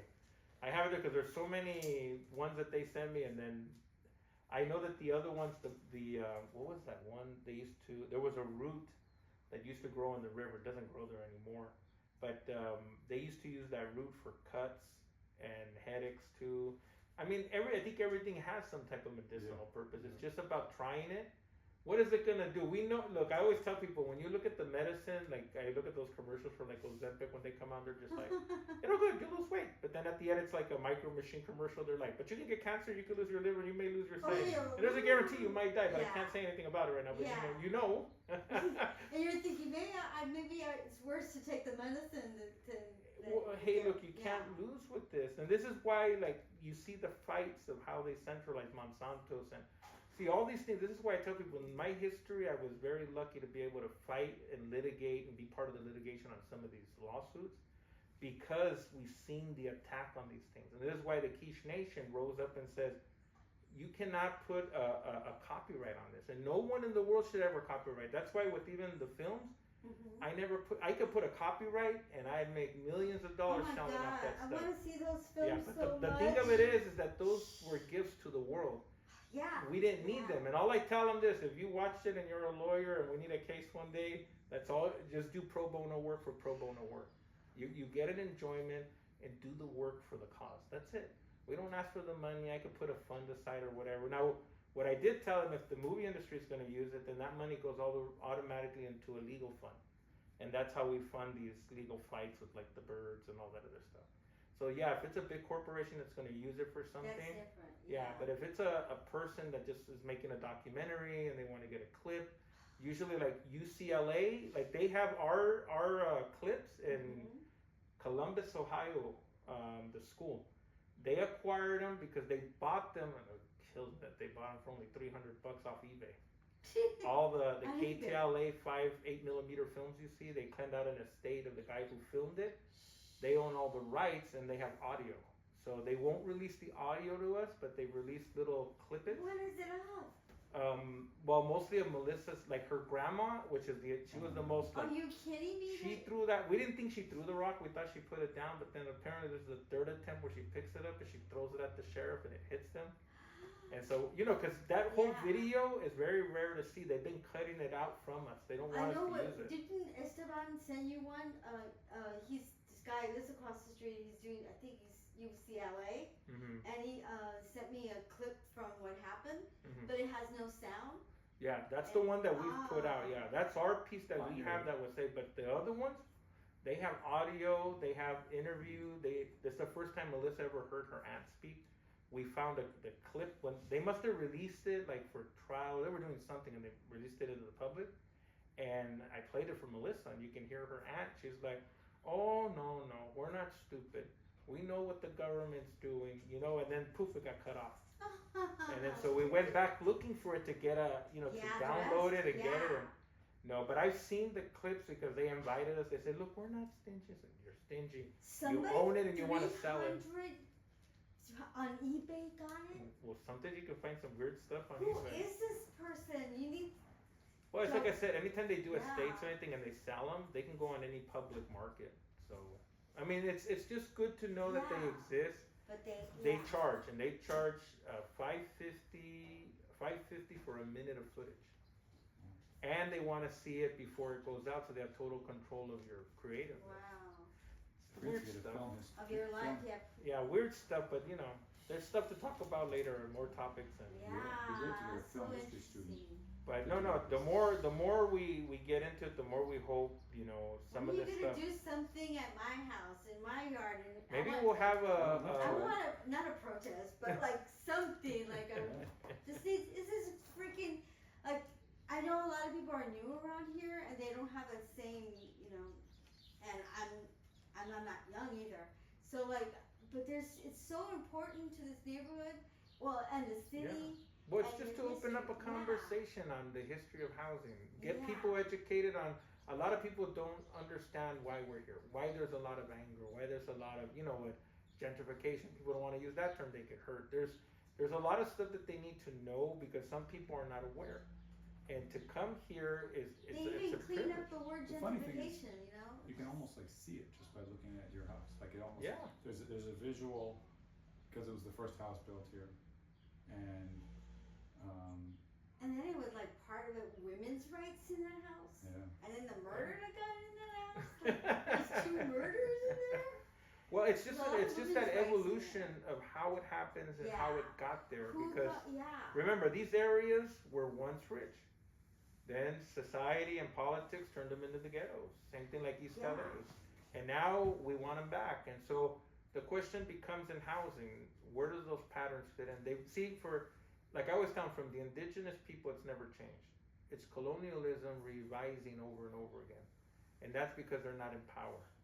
And that's where it becomes an issue like today in the hot topic of who was at fault for that? If this is a hip area that's being marketed as hip, and then people who have the money to come in, marketing it. And then it kills out the industry and the business. Just the uniqueness of it. And so how do we, on both ends, both the people that being affected and the people that will come to an area, do we now say, you know what, I don't want to be part of a hip area because the marketing is great, but I never understood the repercussions of the people that were there before us. Or at least, even if you're here, it's good to have an understanding of why. Because a lot of times, it's marketed, or people are like, oh, this, it's always people of color, and then who are being thrown out or displaced. Mm-hmm.